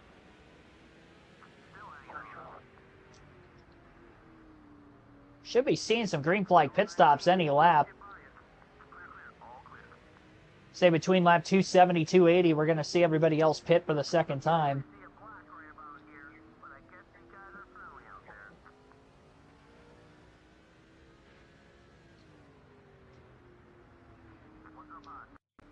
Oops.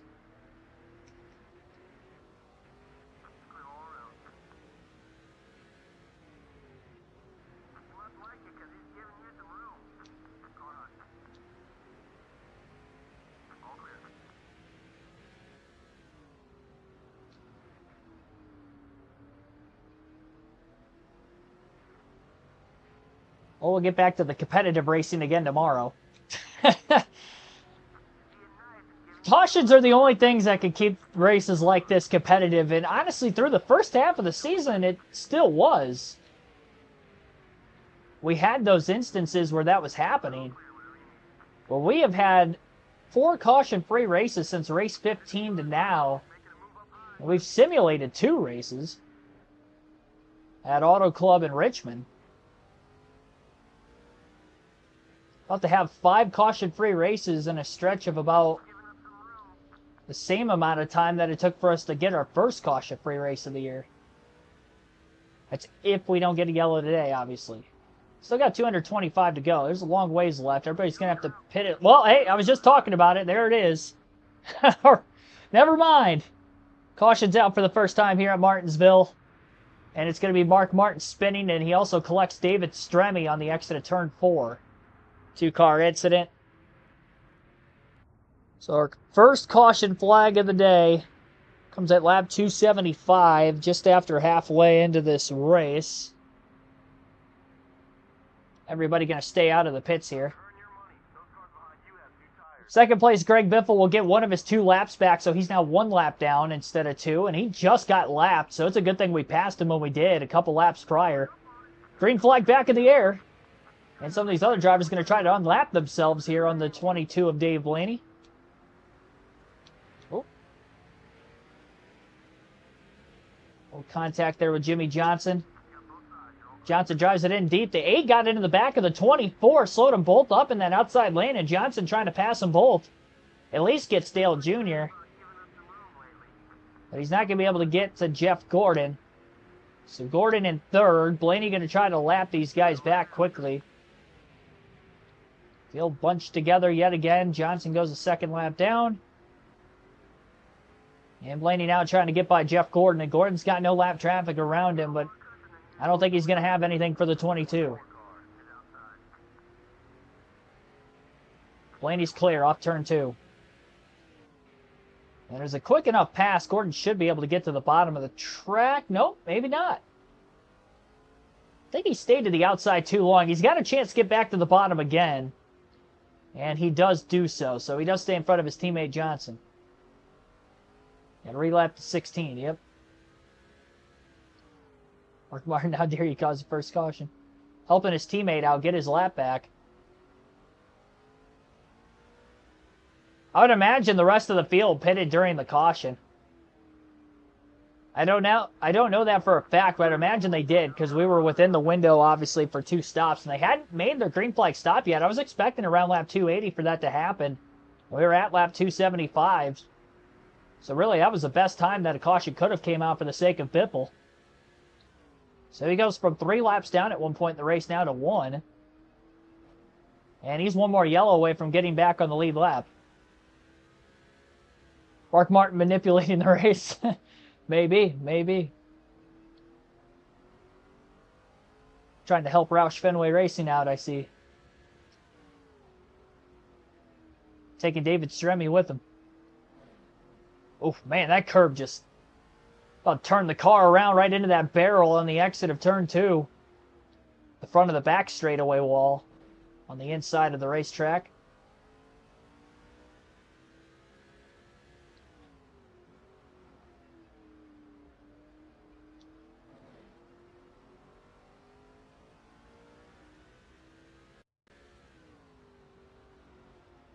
That was our first yellow since lap 62 at Charlotte yesterday. We went over 400 miles at Charlotte and over half of a 500-lap race at Martinsville between yellows. That's a long time. That's a lot of NASCAR. A lot of green flag NASCAR racing. Martin's crew fined for helping Biffle. Yeah, he'll get fined on Tuesday morning.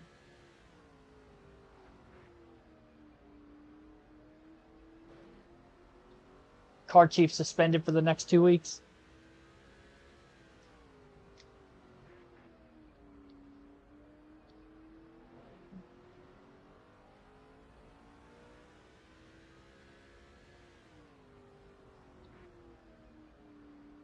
Been 11 laps since the restart now. It took us 17 laps at the very start of the race to get into lap traffic, so it'll probably be about that again.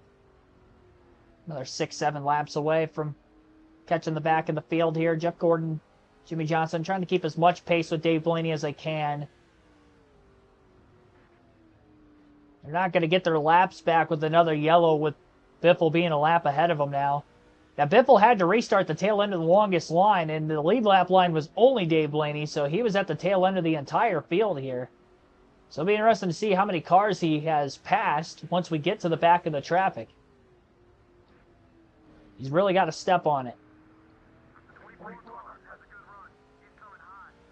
Especially with Jeff Gordon staying right behind Dave Blaney. If he's able to do that all the way through, wonder if Gordon can maybe race his way up into the free pass spot, passing Biffle at some point.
Lap 300 at the line, 200 to go. Here at the paperclip. Almost 2 hours into the stream.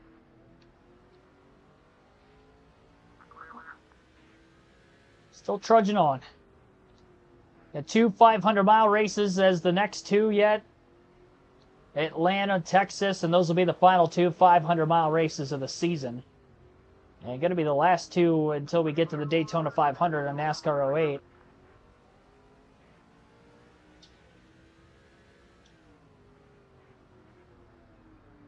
So we're going to do the inverse. When we get to NASCAR 08, we're going to do the season with the chase first.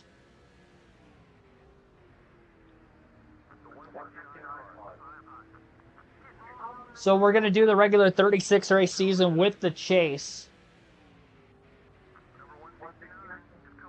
And the reason we are going to do that first instead of the custom schedule season is because I want to unlock the fantasy tracks for the custom schedule season. So all of those road courses, for instance, in the Cup Series with the fantasy tracks, we will race all of those on our custom schedule season when we get there. But I'm going to have to run a season before that to unlock everything. And again, you guys are going to vote for who I'm going to race as in all three series. Truck, Busch, and Cup. We'll have various driver polls, and we'll probably end up starting that at some point real soon. We probably have almost a week's worth of content left of NASCAR 07. After today, we have 4 more Cup streams, at least 1 more modified stream, maybe 2. So we're looking at 5 to 6 more days of streaming with NASCAR 07. They'll all be consecutive, so we're probably looking at either Friday or Saturday next week starting our NASCAR 08 content on the channel. So at some point before then, we'll have our driver polls, and you can vote in the community tab for who you want me to race as in those seasons. Slightly easier difficulty. I'm not doing that, man. I know you want to see me dominate. Thing like this again. This is the first time we've gotten to a game where we've been able to put up numbers like this. Now 2 seasons of Cup racing on NASCAR 07, but the rest of the games going forward, I'd never played. We're not going to go all the way up into the Heat series because we did start with Heat 4. I don't plan on doing like Evolution Heat 2, Heat 3. I think we'll stop the classic game playthroughs when we get to NASCAR 15, and that'll be it for that. Obviously, we'll have NASCAR 25, and then, you know, newer games obviously to go off of. And it's taken us a couple of years just to get to where we're at right now as it is, and we've only gone through 4 iterations of the classic games. I do have something else planned with the classic games in the pipeline after the fact, but right now, this is where we're at.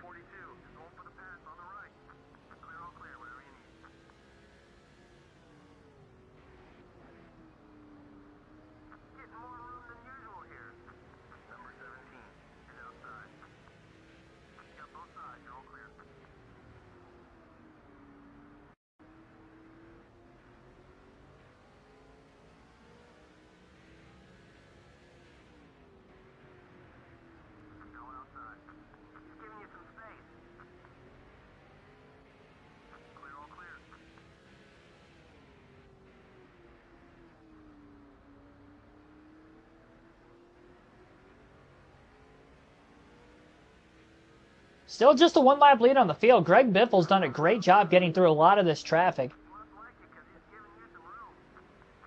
I do see him up ahead. There's only a few more lap cars between the 16 and the 22, so Biffle is about to go 2 laps down very shortly. And to get back on the lead lap, he's going to need a caution very soon before he loses this second lap.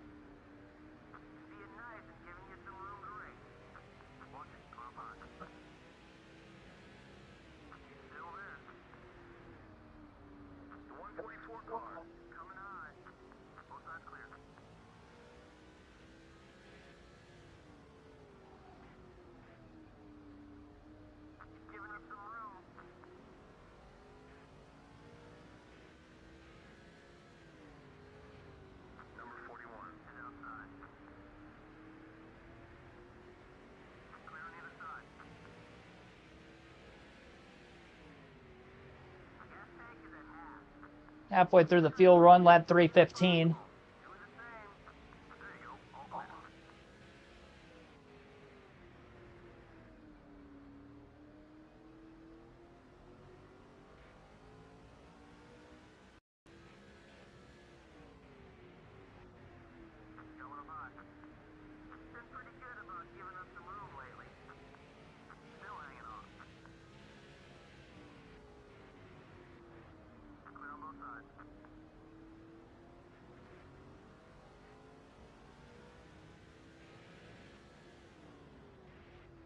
Here's the Biff.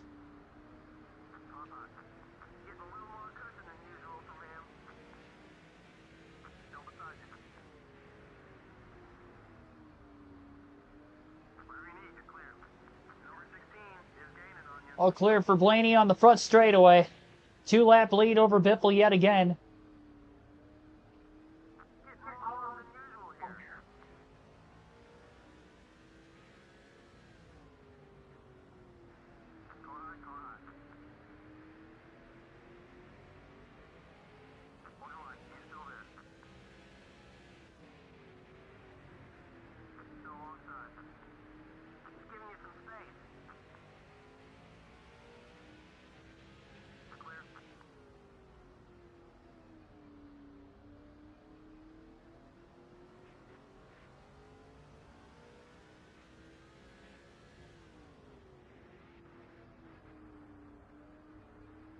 one thing that benefits us is our lack of straightaway speed when we go to a shorter track like this, because then I could just carry more speed in the middle of the corner than everybody else. And I think that's why I'm able to run just as good, if not better, on these short tracks with this car compared to what I was doing with Mark Martin.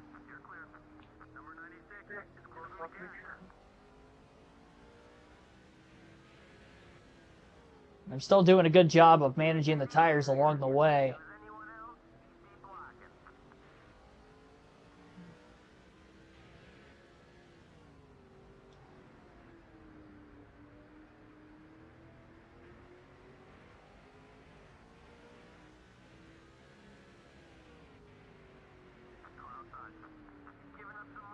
We get under 150 laps to go and catch a caution, but before we get to 125 to go, I think the rest of the field pits because they're in their window, but we wouldn't be able to go that far. We can only go about 125 green flag laps. I would probably pit still, but then I would have to make another stop before the end of the race at some point also. So that is another thing that can maybe give Greg Biffle a chance at winning, because we're 3 laps ahead. Well, I guess we're only 2 laps ahead of Gordon Johnson, them guys too. They just haven't been caught again. It's going to be a while before they go a 3rd lap down, if they do. Well, we have a 2-lap lead on the field. And that caution would get Biffle another lap back. He would get to 1 lap down again, but then, yeah, I mean, he could maybe pit, make it. Biffle wouldn't have to pit again the rest of the race. Blaney would.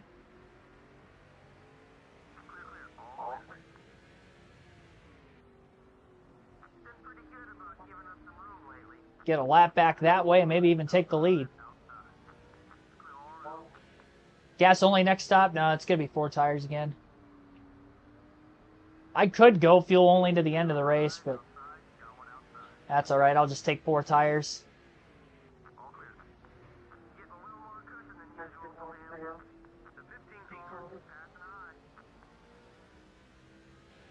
Got a massive lead. Massive lead. Excuse me, a lot of speed. 0 worry for the rest of this race.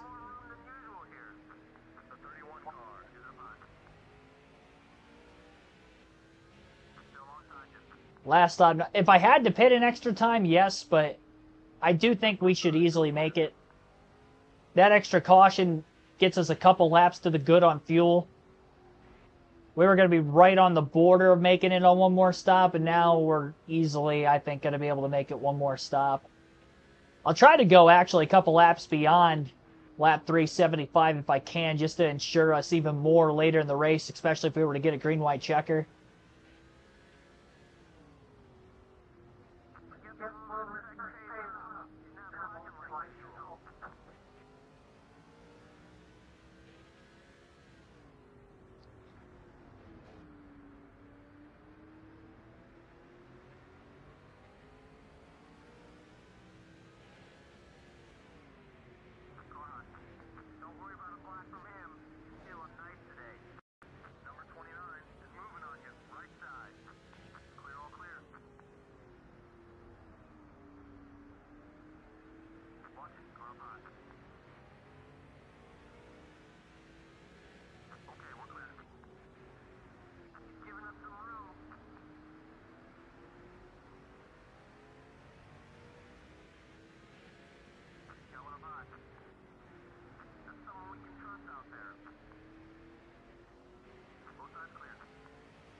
Jeremy Mayfield's going to be ticked at me after a while.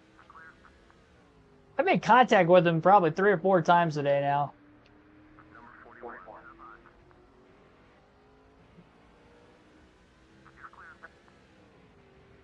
Two times I just dove it in really late on him.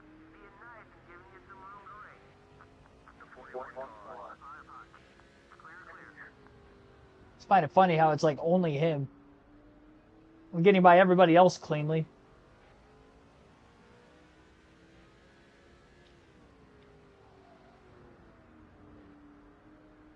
Johnny Leonard, thanks for tuning in. Original hardware, yeah, this is PS2, like on the console. I have a game capture card hooked up to my TV and then an extra HDMI port to my laptop so I can run this through OBS. But yeah, this is on my actual PS2, refurbished. You're just tuning in for the first time. We have way more competitive races. This is just a good track for me and utter domination. This will be our 19th win of the season, but the point standings, we were still a little less than 1 full race ahead of Jeff Gordon right now.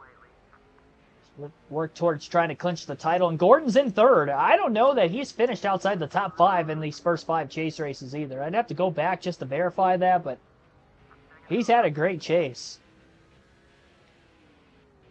I don't have a PS3 currently. I've got a 2. I just got a 5, and then I've had the 4 for a long time now. I bought the PS2 refurbished. It was right before we started doing the NASCAR Thunder 2004 gameplay on the channel. So, man, I don't know what year that would have been. Late 21? Like towards the end of 2021, maybe late 22? Whatever the timeline of that was. I think it was late 21.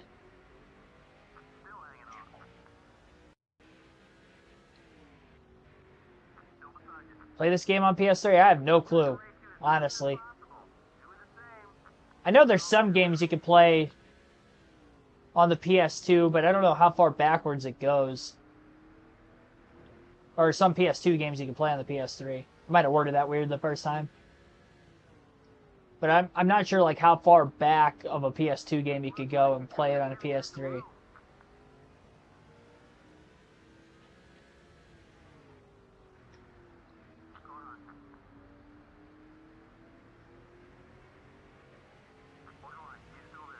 I'd imagine 08 and 09 definitely, because those were actually made on the next console for the 360 and the PS3, but I don't know about 07 and prior to that, if you can go back that far. Never tried it, so that's why I don't know.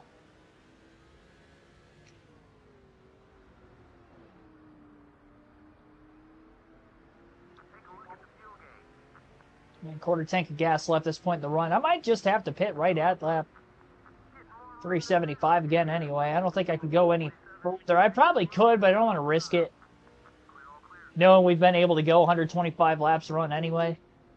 And because they pitted during that last caution, they're going to be able to go quite a ways after me before they pit again. If we catch a caution after I make the next stop, there's a chance Greg Biffle's going to be back on the lead lap.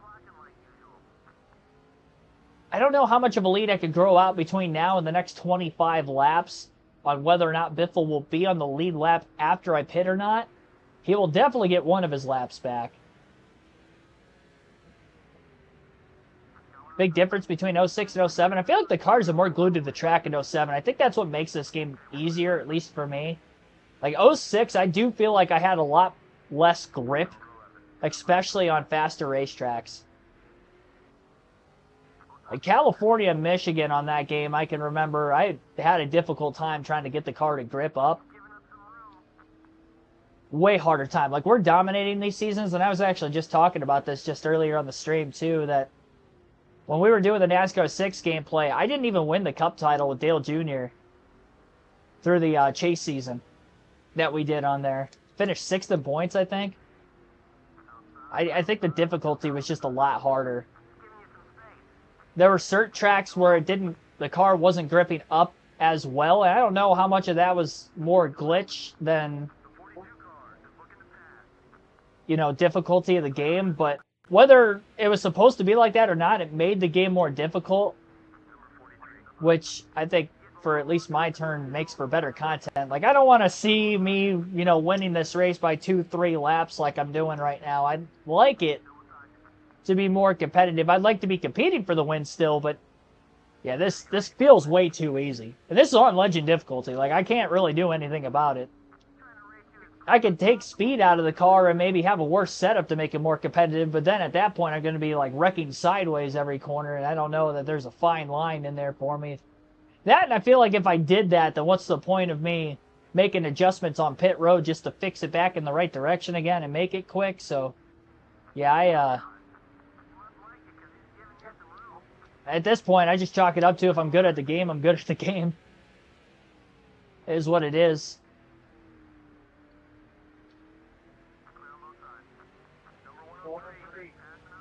Yeah, the Tactics games, I have no clue how those are going to be. Never played it. And I didn't play 08 or 09 on the EA series growing up either. 07 was the most recent game I had until NASCAR Heat Evolution came out on the PS4. That was the gap time I had between new NASCAR games. Never played. I was always stuck just playing all the old EA games for all those years because I heard 08 and 09 were bad when I was a kid. And I'm like, you know what? Oh, well. As badly as I probably wanted it and didn't get it, maybe it was for the better. Then, got the Heat Evolution. The rest is history. Heat 4 came out. The channel started not shortly after, but we were in between Heat 4 and Heat 5 when I started the channel.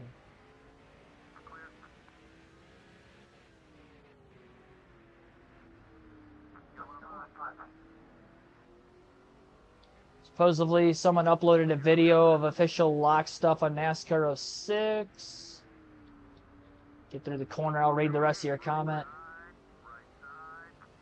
Oh, well, hang on, we got caution. Yeah, that's what we didn't need. I think they're in their window to make it on fuel the rest of the way, and we are not. Oh, I was wondering if Jimmy was going to hit those barrels. Big wreck off turn 2. 143 slides into the wall, collects the 38, the 96 of Sadler and Green. Johnson missed him down the track, and then drove it with the left front right into the tire barrels at the front of pit road. All right. We're going to have to pit. We're not going to make it on fuel the rest of the way. I think everybody else is going to come down to pit road.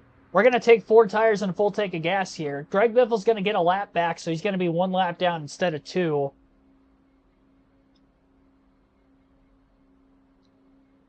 If I didn't pit, we would have to pit like 10, 15 laps after the fact. So that's why we're pitting right now. There are other cars on pit road, but I don't think everybody came down. Yeah, this is going to be interesting. We got some split strategies going on currently. Well, maybe they did all come down. I don't know. We definitely have some cars on pit road. It looks like a lot of them. Oh, man, Menard trying to pit.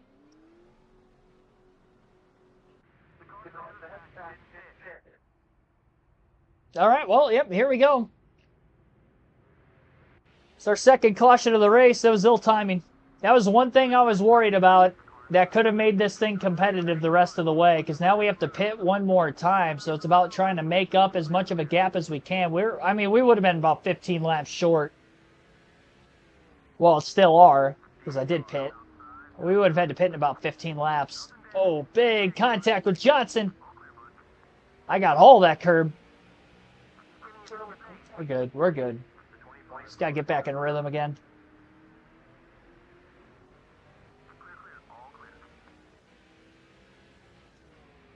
Official blocks. I still haven't gotten to the end of that comment. That was a bad time for a caution. Not the final release, but someone was able to have access to it. Yeah, I don't know how you go about any of that, like cheat codes and stuff. I've never been one to do my research to find that stuff out. I just basically play the game as it was presented to me. Split strategy. I mean, if we catch another caution, we could just end up pitting then. So we're going to try to run this out as far as we can before we pit. I could probably go fuel only also. Pitting under green, considering I'm only 15 laps short. I don't think I have to take tires. Well, I know for a fact I don't have to take tires. Jimmy Johnson was able to unlap himself on the restart. That contact I had with him, I got loose. He didn't. Drove away. Had that big bounce off the curb, so now Johnson's only 1 lap down for the meantime as well. Greg Biffle is the second place car still. Jeff Gordon now falls to 5th. Start off 08 using a bad driver. I'll tell you what, that would be, I mean, that would definitely be the more difficult way to go about it. We start off with a bad driver on that game, and then I'm also trying to learn the game as it is. That's definitely going to make that first season very difficult. I mean, I'll leave it up to you guys, because obviously you guys are going to vote for who I'm going to drive as. You know, if I end up having to drive as Kyle Petty or something, I will, but if we end up as Tony Stewart or, you know, somebody I haven't raced yet that's in the voting poll. We haven't raced as Jeff Gordon yet either on these classic games. We've hit a lot of the big names, but there's some we haven't hit. I haven't done Kevin Harvick yet.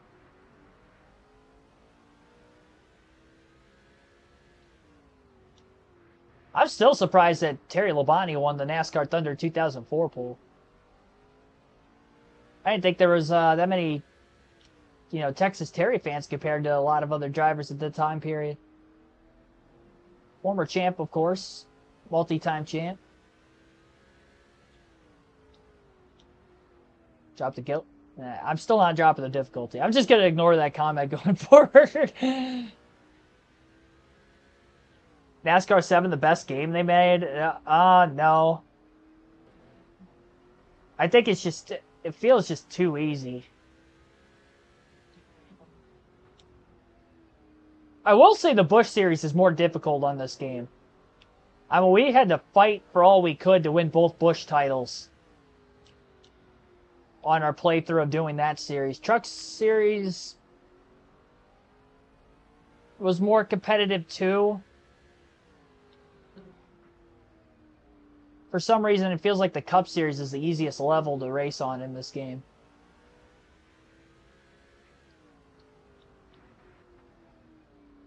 My favorite of everything that's been played so far is Thunder 2004. My favorite growing up as a kid was Chase for the Cup 2005. That's the game I played the most. So personally, my favorite is 05. But if we were just narrowing it down to like the best, I would say 04.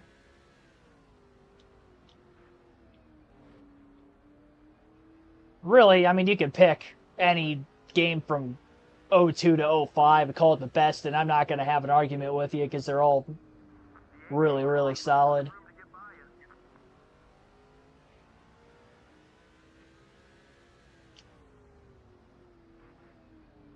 Jay Labonte win a pole in 03? I'm not sure. He got his final career win in 2003. Southern 500 that year.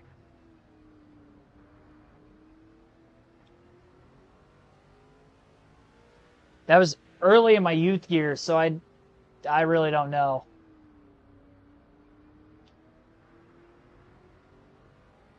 A lot of the stuff that happened in either Truck or Busch Series from my younger years, I didn't watch it every week as much growing up, so there's a lot of history there that I probably don't know of that I should. Actually, you know, kind of funny thing about that, I was watching a compilation earlier on YouTube of Tony Stewart 2004 angry moments. He had a lot of them.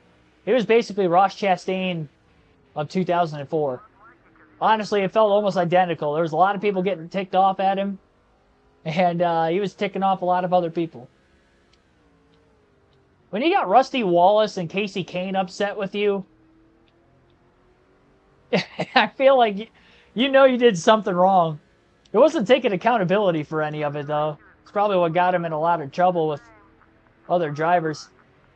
But anyway, that season at Kansas, I had no clue that this happened because, again, I didn't really watch a lot of the lower series races at that time growing up. But Tony Stewart was leading late in a Kansas race with Joe Nemechek, and he kind of pinched Nemechek off, and they were battling for the lead with 2 laps to go in the back straightaway, and then Nemechek right rear hooked him into the wall, won the race. I was like, whoa, I'd never seen that before until today. I always heard of Nemechek sweeping that weekend, but I never knew that that's how that race finished. That was hilarious, actually. I was laughing my ass off. Said watch the 15-minute compilation of him ticking off other drivers that season, and then it all culminated to that. Joe Nemechek, of all people, was the guy to step up and say, yeah, I'm not going to deal with your shit like everybody else does. And I find that hilarious. I never would have thought of Joe Nemechek as being a driver that would race like that either. That's what I mean. When you got guys like Joe Nemechek, Rusty Wallace, and Casey Kane upset with you, like, those are some of the nicest guys in the garage. That's how you know Tony Stewart was in over his head back in those days.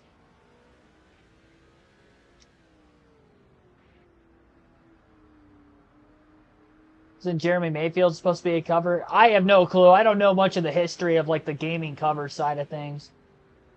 I know as much as I do about the NASCAR games that I've played, and that's about it.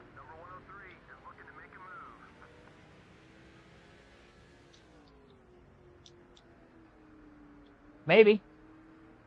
That would have been wild if it, like, 2008 or something, he was supposed to be on the cover. That'd be an insane timeline.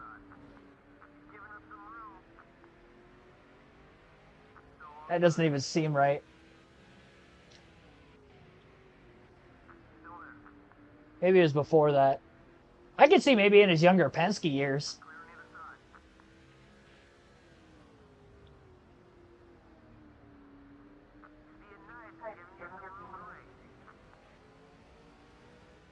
They may have shot that down real quick. I didn't even know that Elliott Sadler was on the cover of NASCAR 09 until the version I bought. Apparently any version that was sold at a Best Buy when NASCAR 09 released, he was on the cover of those because he had the Best Buy 19 car during that year. But the others were Jeff Gordon and Jimmy Johnson. That was the cover I had always seen growing up. I had never seen the Elliott Sadler one until I purchased a game at a local video game store a couple months ago because I didn't have them, so I was going to buy them. I haven't played them yet. I'm legitimately holding off to play them until we get to that point on the channel, which, again, next week we'll be starting NASCAR 08, so sure, I could practice, get good at it behind the scenes, but I feel like it would... I want the difficulty. I get to be careful what you asked for, because I don't know what I'm getting myself into exactly, but...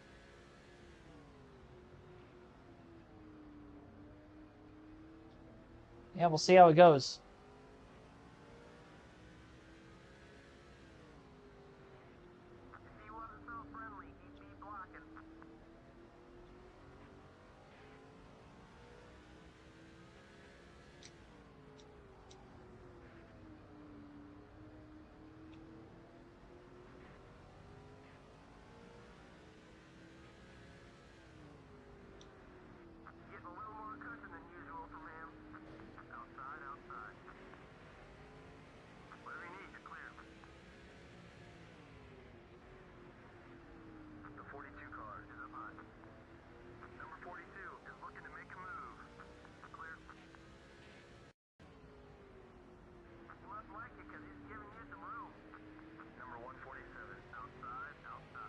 Under 10 laps to go.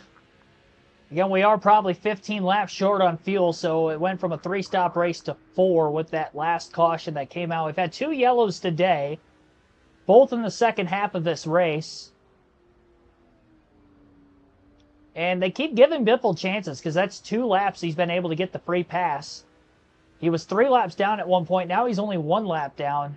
And he's good on fuel to the end of the race, and we are not.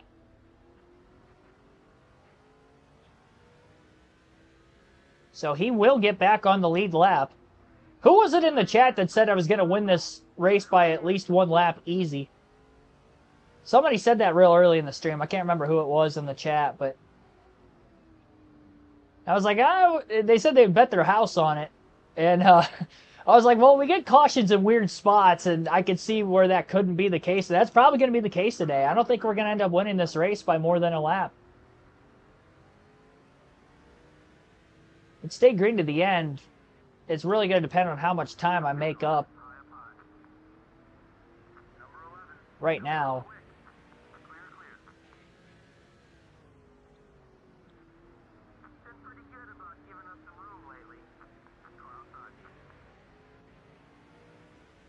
The idea here is still, even though I'm the only one short, I don't want a short pit. Because if we caught a caution now, for instance, instead of pitting knowing that we're inside our window, we would allow for Biffle and a few other drivers to probably get back on the lead lap. So if a caution comes out after the fact, there's a lot of other competitors that are still in this race. Where if we had a caution right now, Biffle would get the free pass, but he'd be the only car in the lead lap. And because he'd be getting the free pass, I could pit under the caution and still be the leader. So I'd have fresher tires and the lead on the restart. I'd feel a lot more comfortable about obviously still trying to win the race than a circumstance that we were on older tires or something of that nature. And more cars were on the lead lap.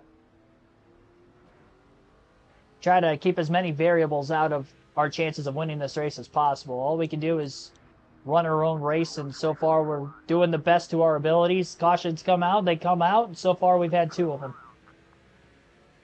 Just over 100 laps to go. 103, excuse me, to go as of right now. Lap 198.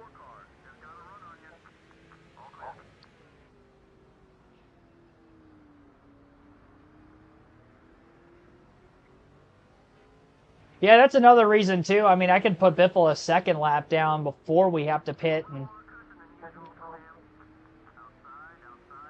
if that ends up happening, we catch another caution, then I could pit for the final time, and he'd only get 1 lap back instead of 2. So that could happen also.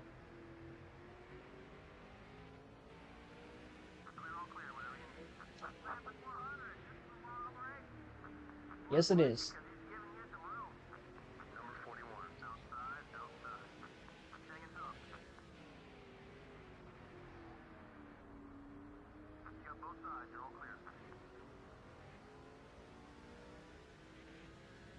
$100 to go. Speaking of Biffle, there he is. Working by Casey Kane currently, but then after that, it's going to be Greg Biffle.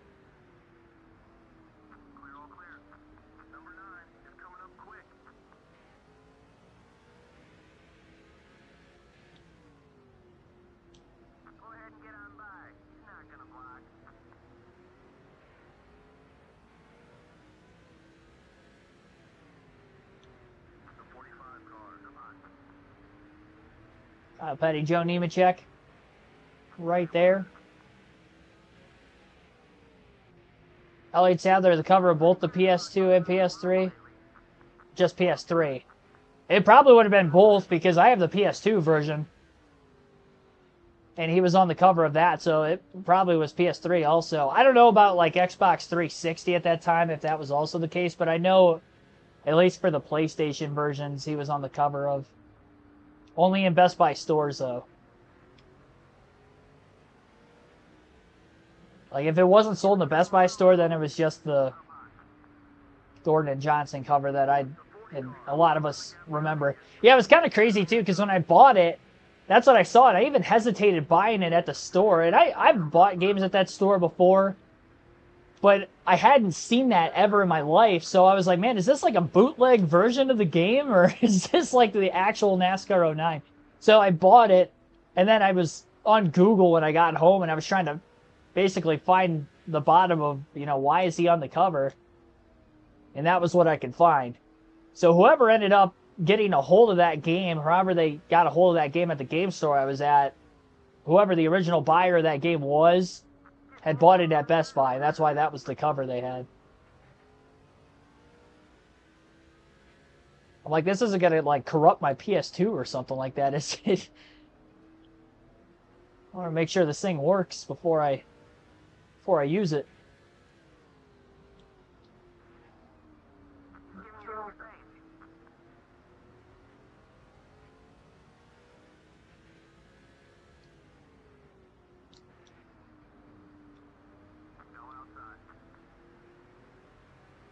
141 car blowing an engine middle of the back straightaway, so fantasy drivers dropped out. 2-lap lead on the field again here for Blaney. And again, we are going to have to pit before the end of the race one more time.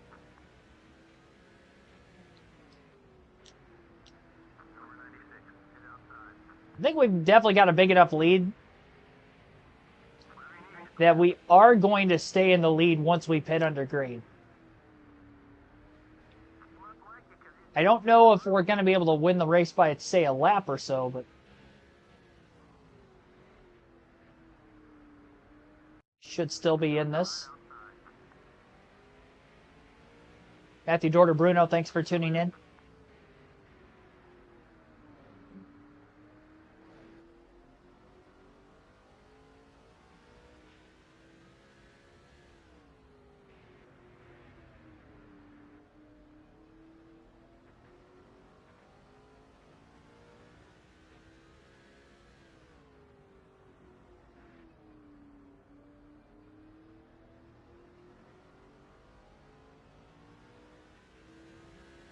$89 laps to go.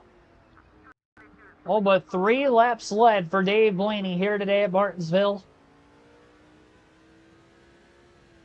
I tried to lead them all. I didn't cycle out of the lead during the first set of green flag stops. I took fuel only to try to do it.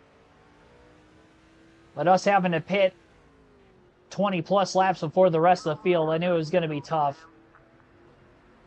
And we got to the lead 3 laps after I had cycled off a pit road. Greg Biffle led those laps, and just like New Hampshire in the playoff race, or chase race we had there, where I led all but 8 laps, Biffle was the only driver to lead anything more than us. More than 0.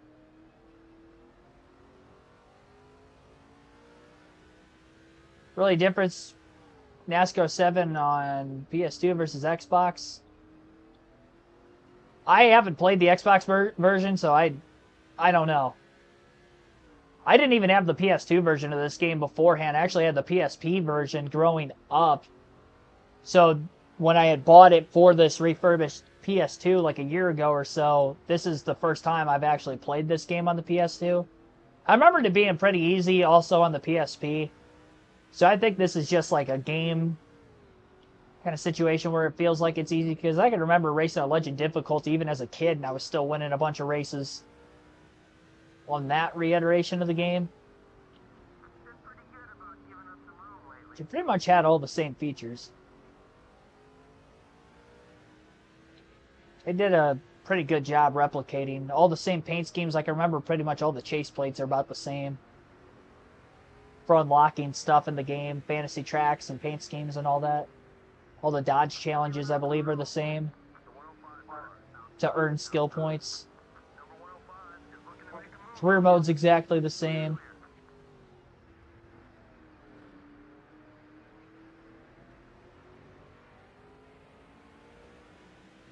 Possible to lead all 500 laps in a cup race at Martinsville. Well, I mean, I did my best to try to do that today, and I couldn't even do it with as good of a race car as we have. I mean, I'd have to build up so big of a lead that first run, and I kind of had a feeling that as good as the race was going up to that point, that was going to be the decision and the last chance, I guess, if you will, to try to be able to lead every lap, and weren't able to get it done. They haven't been anywhere close to sniffing the lead ever since. I mean, Biffle hasn't even gotten back on the same lap as us since we lapped him after he had finally made his first stop, right around lap 150.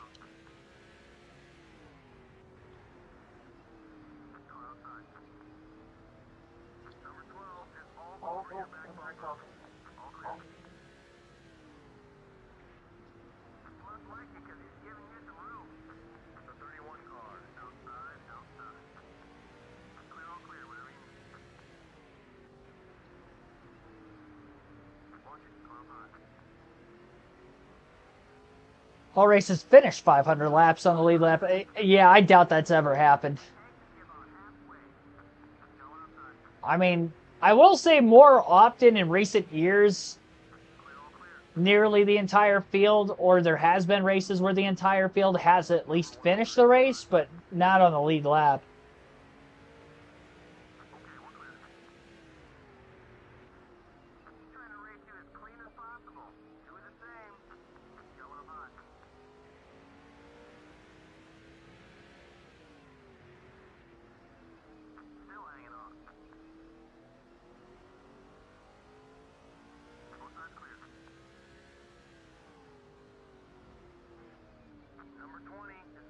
That Martinsville would be so hard to do it, or any kind of short track, just because it doesn't take as many laps to get into lap traffic as some of the bigger tracks. Like, I feel like a track like Pocono or something like that, it could be feasible.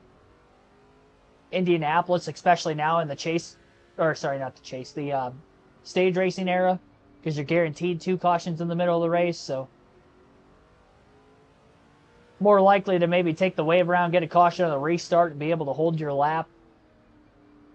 If everybody finishes, the track's so big, so likelihood of losing more than 1 lap during a run is difficult in a stage, let alone losing a lap.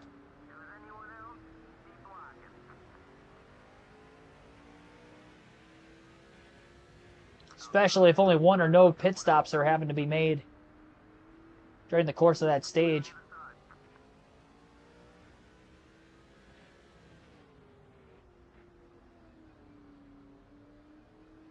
NASCAR 08 or 09 ever get a DLC? Probably not. I don't really know what the timeline of that stuff was too. Was there any that generation of games? Somebody might have to help me in the chat, but I don't remember there ever being like patch updates online to basically have the better version or most latest version of a game. I don't know if that existed yet. Maybe later in the PS3 days. Because I know like you could update rosters and stuff like that on some of the sports games I had.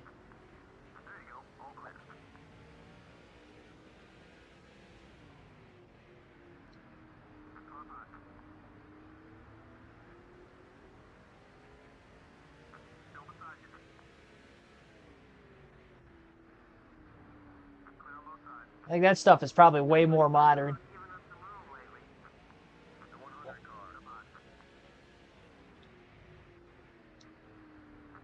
Yeah, because back in those days, the game just actually worked when you first bought it. So you didn't really need any DLC or patch updates to kind of enhance it. So there was already just so much in the game from the start, and it all worked.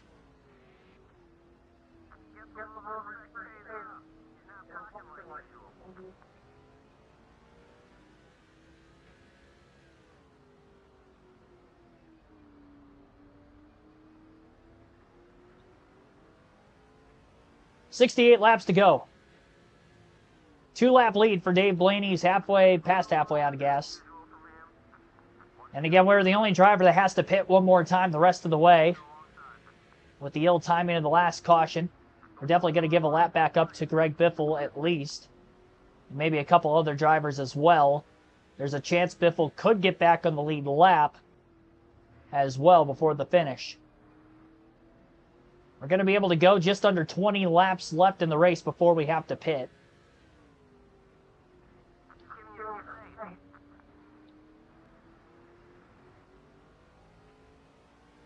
Restarted exactly at 140 laps to go. We can go 125 laps in a full tank. Everybody else can go about 150, so they're in their window. We pitted during the caution to try to extend this as much as we could in case we would have gotten a 30 yellow. We just haven't had it up to this point. We have 1 more caution this race. It'll be the second most cautions in a chase race of the first 6. There'll only be 3 of them.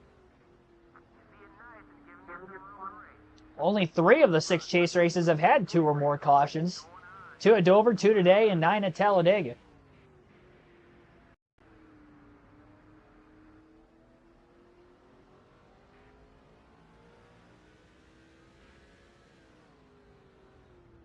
I could go fuel only. I'll probably just take tires, especially now that I have a 2-lap lead. You know, that way, even if I do allow for Biffle to get back in the lead lap, we'll have fresher tires at the end of the race, because I don't think he pits again.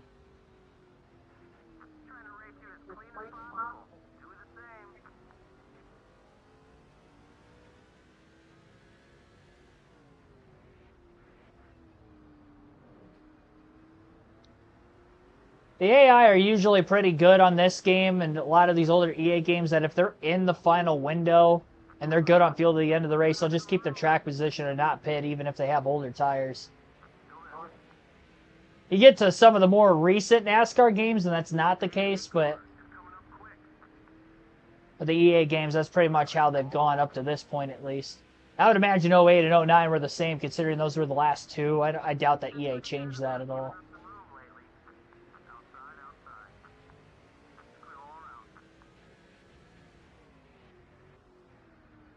I'll probably put a half a tank of gas in just to make sure I'm plenty good. Even though a half can should be plenty as it is. Definitely not going to be making any adjustments to final stop again either.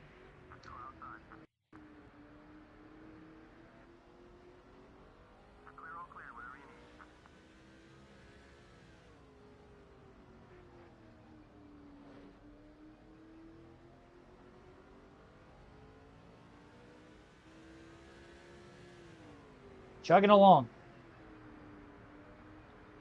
So again, noon Eastern tomorrow, Atlanta. 500 miler, 325 laps will be our 7th chase race on this NASCAR 7 playthrough.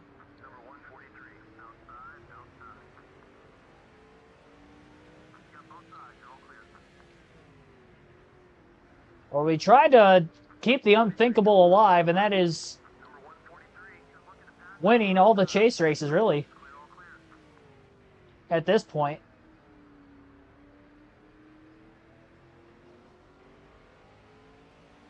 I know we can win Phoenix.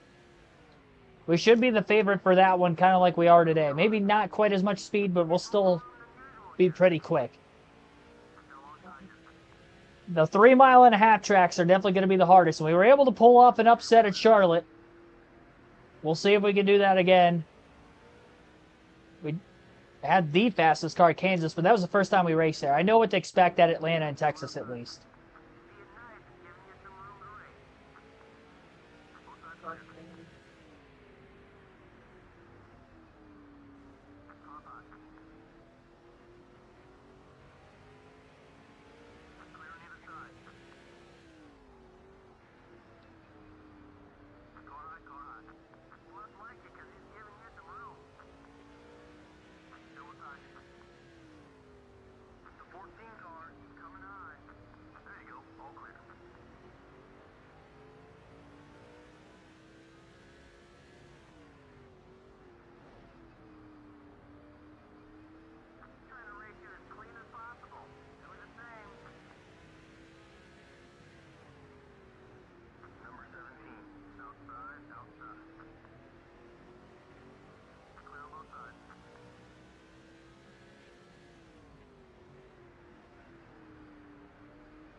Wonder if Brian Vickers is still up in the top 5 or top 10. Now we're not going to know until the finish of the race if he held on during the couple of pit stops under caution. First half of the race, when it was green that whole way, he was able to hold on.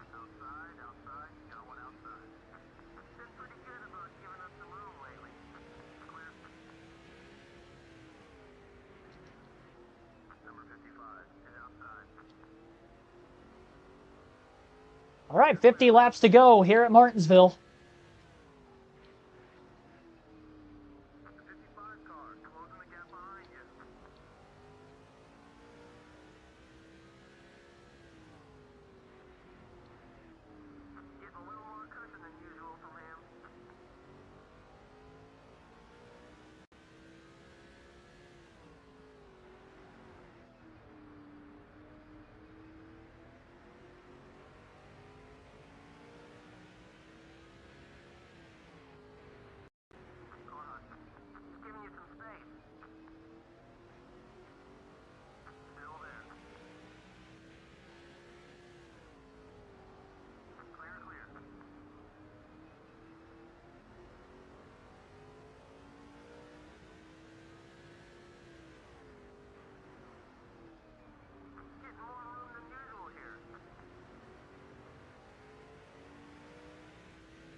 Probably going to be able to go just under 20 laps left in this race before we have to make that final stop. Right at 45 laps to go with where we're at.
See Jeff Gordon up there.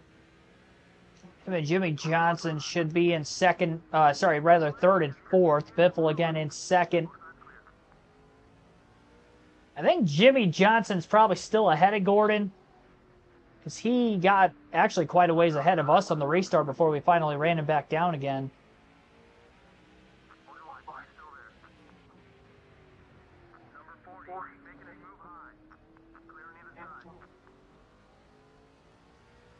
"35 laps to go."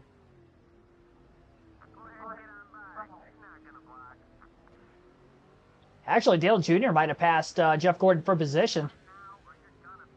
Earnhardt's in front of him now, which means that Jeff Gordon could potentially be as far back as fifth. Still looking to keep that top 5 streak alive. Not going to lead any laps today.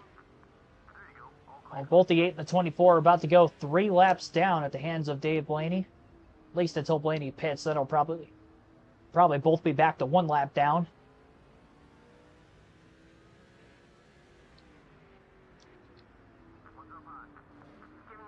Gordon losing time. He was right there with Dale Jr., but after they both got by the 42 of Casey Mears, he is losing a little more time. Blaney will put Gordon a 3rd lap down. Bounce off the curb, but barely cleared. Clean pass.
Pit at lap 481.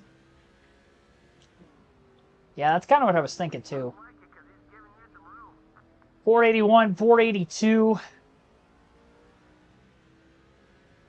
Hasn't gone flashing red yet. I think I can go about 8 laps on these shorter tracks like this. When it gets down into the red on the flashing light.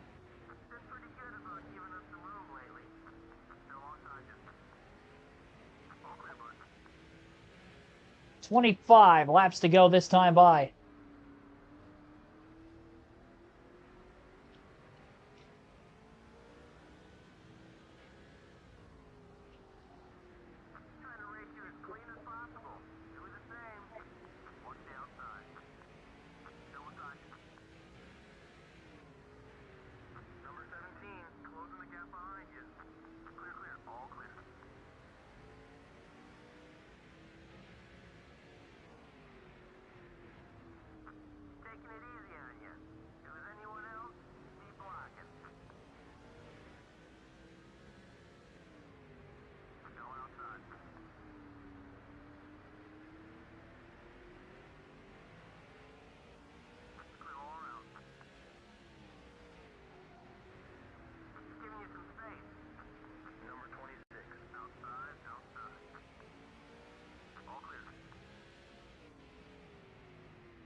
No, I'm definitely not going to catch Biffle because I haven't even caught Jimmy Johnson yet. Biffle's probably half a lap or so ahead of him. At least. If not more.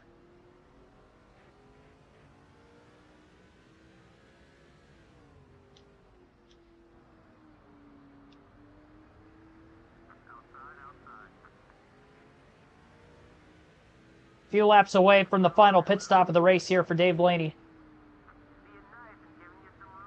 And it is looking like it will be a green flag stop. Again, everybody else is going to be good on fuel and tires to the end of the race, so this 2-lap lead for Blaney will disappear. I see Johnson just a few more cars up ahead of where we're at right now. 20 laps to go.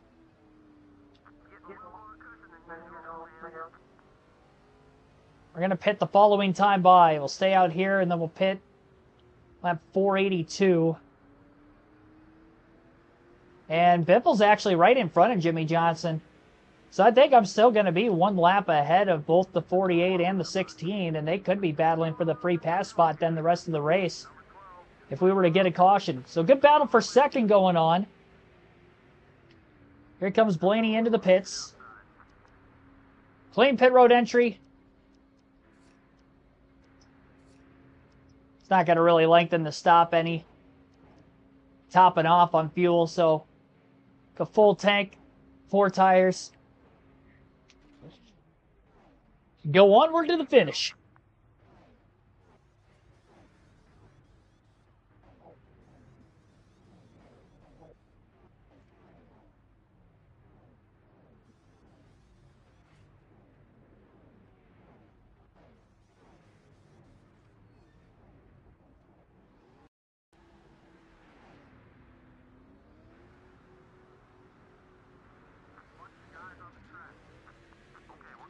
As Blaney leaves pit road, obviously still the leader. We'll see exactly how far ahead we are when we get to the start-finish line. Again, I would think that we're 1 lap ahead still. Yep. So still have a 1-lap lead. We're only giving up 1 of those 2 laps that we had initially. So that battle for second between Biffle and Johnson would be for the free pass. And second place, if we were to catch a caution, that second place car would restart on the lead lap. We're down to just 16 laps to go, so they're not going to have much time to try to get around us. But at least they'd be there.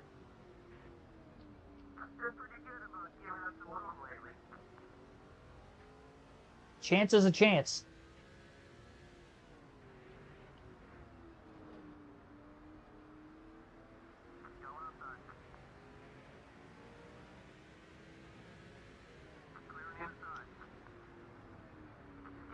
Now Blaney's got the freshest tires in the field, and he's had the fastest car, obviously, since qualifying. before the race. He's had the fastest car at Martinsville since the last race at Martinsville. That hasn't changed. It's going to be the Martinsville sweep today. And he is going to lead 497 of 500 laps.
Time to go.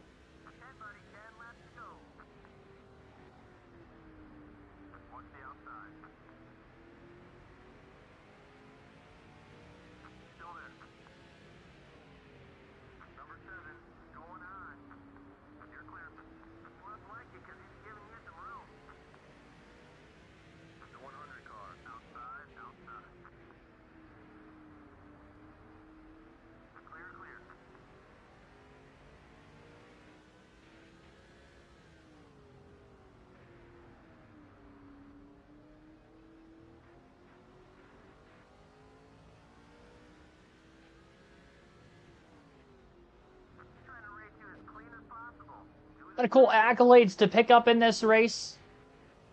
Most laps led in a single season record for Dave Blaney. Was broken earlier on at lap 168.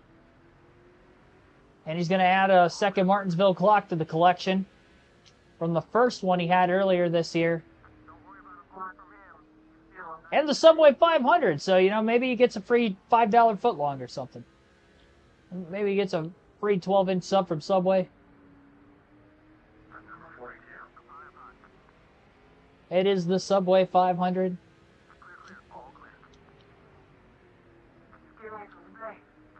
I'm surprised Greg Biffle's not running his Subway car in this race, to be completely honest.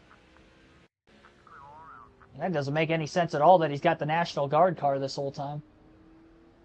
He's got a Subway paint scheme in this game, and he's not using it in the Subway 500.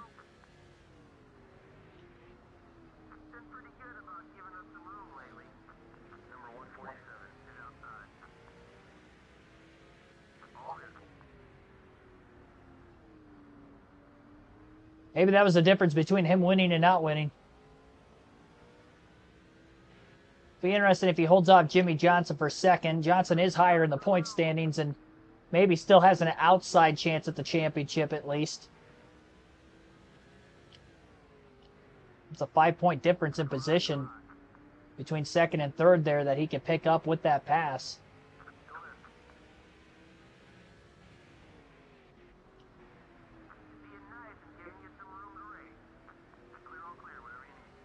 Two to go at the line.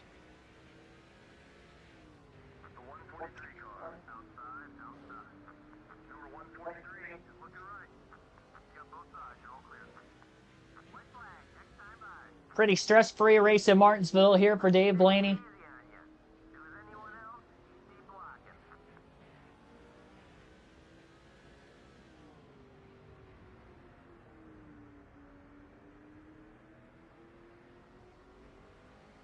White flag in the air, 1 lap to go. Gonna pass one more car, get by this 105. Cleanly through 1 and 2. That's the last lap car he catches today. Maybe. Well, I thought it was too far back to catch Matt Kenseth. Yeah, not going to pass him anyway. Yeah, it was too far back. Checkered flag. Dave Blaney leads all but 3 laps out of 500 today at Martinsville. Sweeps the paperclip this season. I'm going to save this engine. We're just going to do the old Polish victory lap because this engine isn't worth beating down. in the victory celebration, because this was a big statement win here in the championship quest. I've dominated a few races this season. This is just another one to that, but percentage of laps led, it hasn't gotten any better than this all year. Led all but 3 laps out of 500. 6 for 6 in the chase, man. Okay, so we led all but 3 laps today, but it said I only led 492. I clearly led 497. I don't know where the other laps came from. We clearly led 497. There were 3 laps Greg Biffle was able to lead. He got credited with 4. Somehow Jimmy Johnson and Dale Jr. got credited with laps led. I don't even think they were in second at any point in this race, let alone in the lead. So that's a free 5 bonus points for Dale Jr. and Jimmy Johnson, who are still outside contenders for this championship. So that's actually big for them, even though I didn't have them lead a lap. Jeff Gordon finishes 5th, and you have Brian Vickers in 6th, 2 laps down. It would have been Kyle Busch in 7th because Kurt Busch DNF'd. Sterling Marlin in 8th, and how about Dale Jarrett finally getting a top 10 in the chase? Took him 6 races, but he did it. 9th place finish for him, and Truex back-to-back 10th place finishes as he finishes 10th again today. 3 laps down, as well as really from 7th through 10th. Brian Vickers in 6th was the only car to finish 2 laps down. Everybody else was either 1 in front of him or 3 or more laps down behind him. Other chasers, where did they finish? Elliott Sadler 11th, Tony Stewart 13th, Kevin Harvick 14th, Ryan Newman 16th. And I think that might have been it. I think Newman in 16th was the worst finishing chase driver today. Kurt Busch blew an engine. W. Sanders blew an engine, and that was it. Only 2 DNFs this entire race. 2 cautions, 6 lead changes. Technically, we only had 2 lead changes, but the game says 6. Average speed of 90.89 miles per hour. 1 lap margin of victory in a 2-hour, 53-minute, and 36-second Martinsville Cup race. How about that? A sub-3-hour Martinsville race. It's pretty good. And we'll take a look at the updated point standings before we get into our Atlanta race tomorrow. And again, that will be starting at noon Eastern time as well. The Bass Pro Shops MBNA 500. 4 races remain.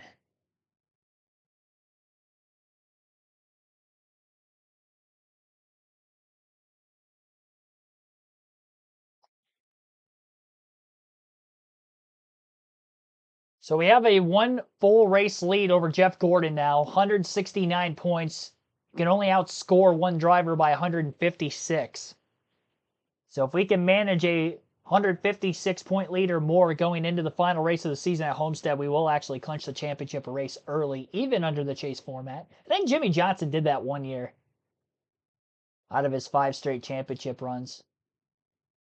Dale Jr., 3rd in points, Jimmy Johnson 4th, and then the rest of the field after that. Harvick 5th, Biffle up 2 spots to 6th. From 8th, Sadler stays the same. Stewart drops back a couple spots to 8th. Jarrett still 9th, Newman still 10th. All right. Thanks for watching, everybody. Have a good rest of your Saturday afternoon. I'll see you back again tomorrow at noon Eastern. Atlanta, chase race number 7. Have a good rest of your day, and I'll see you tomorrow.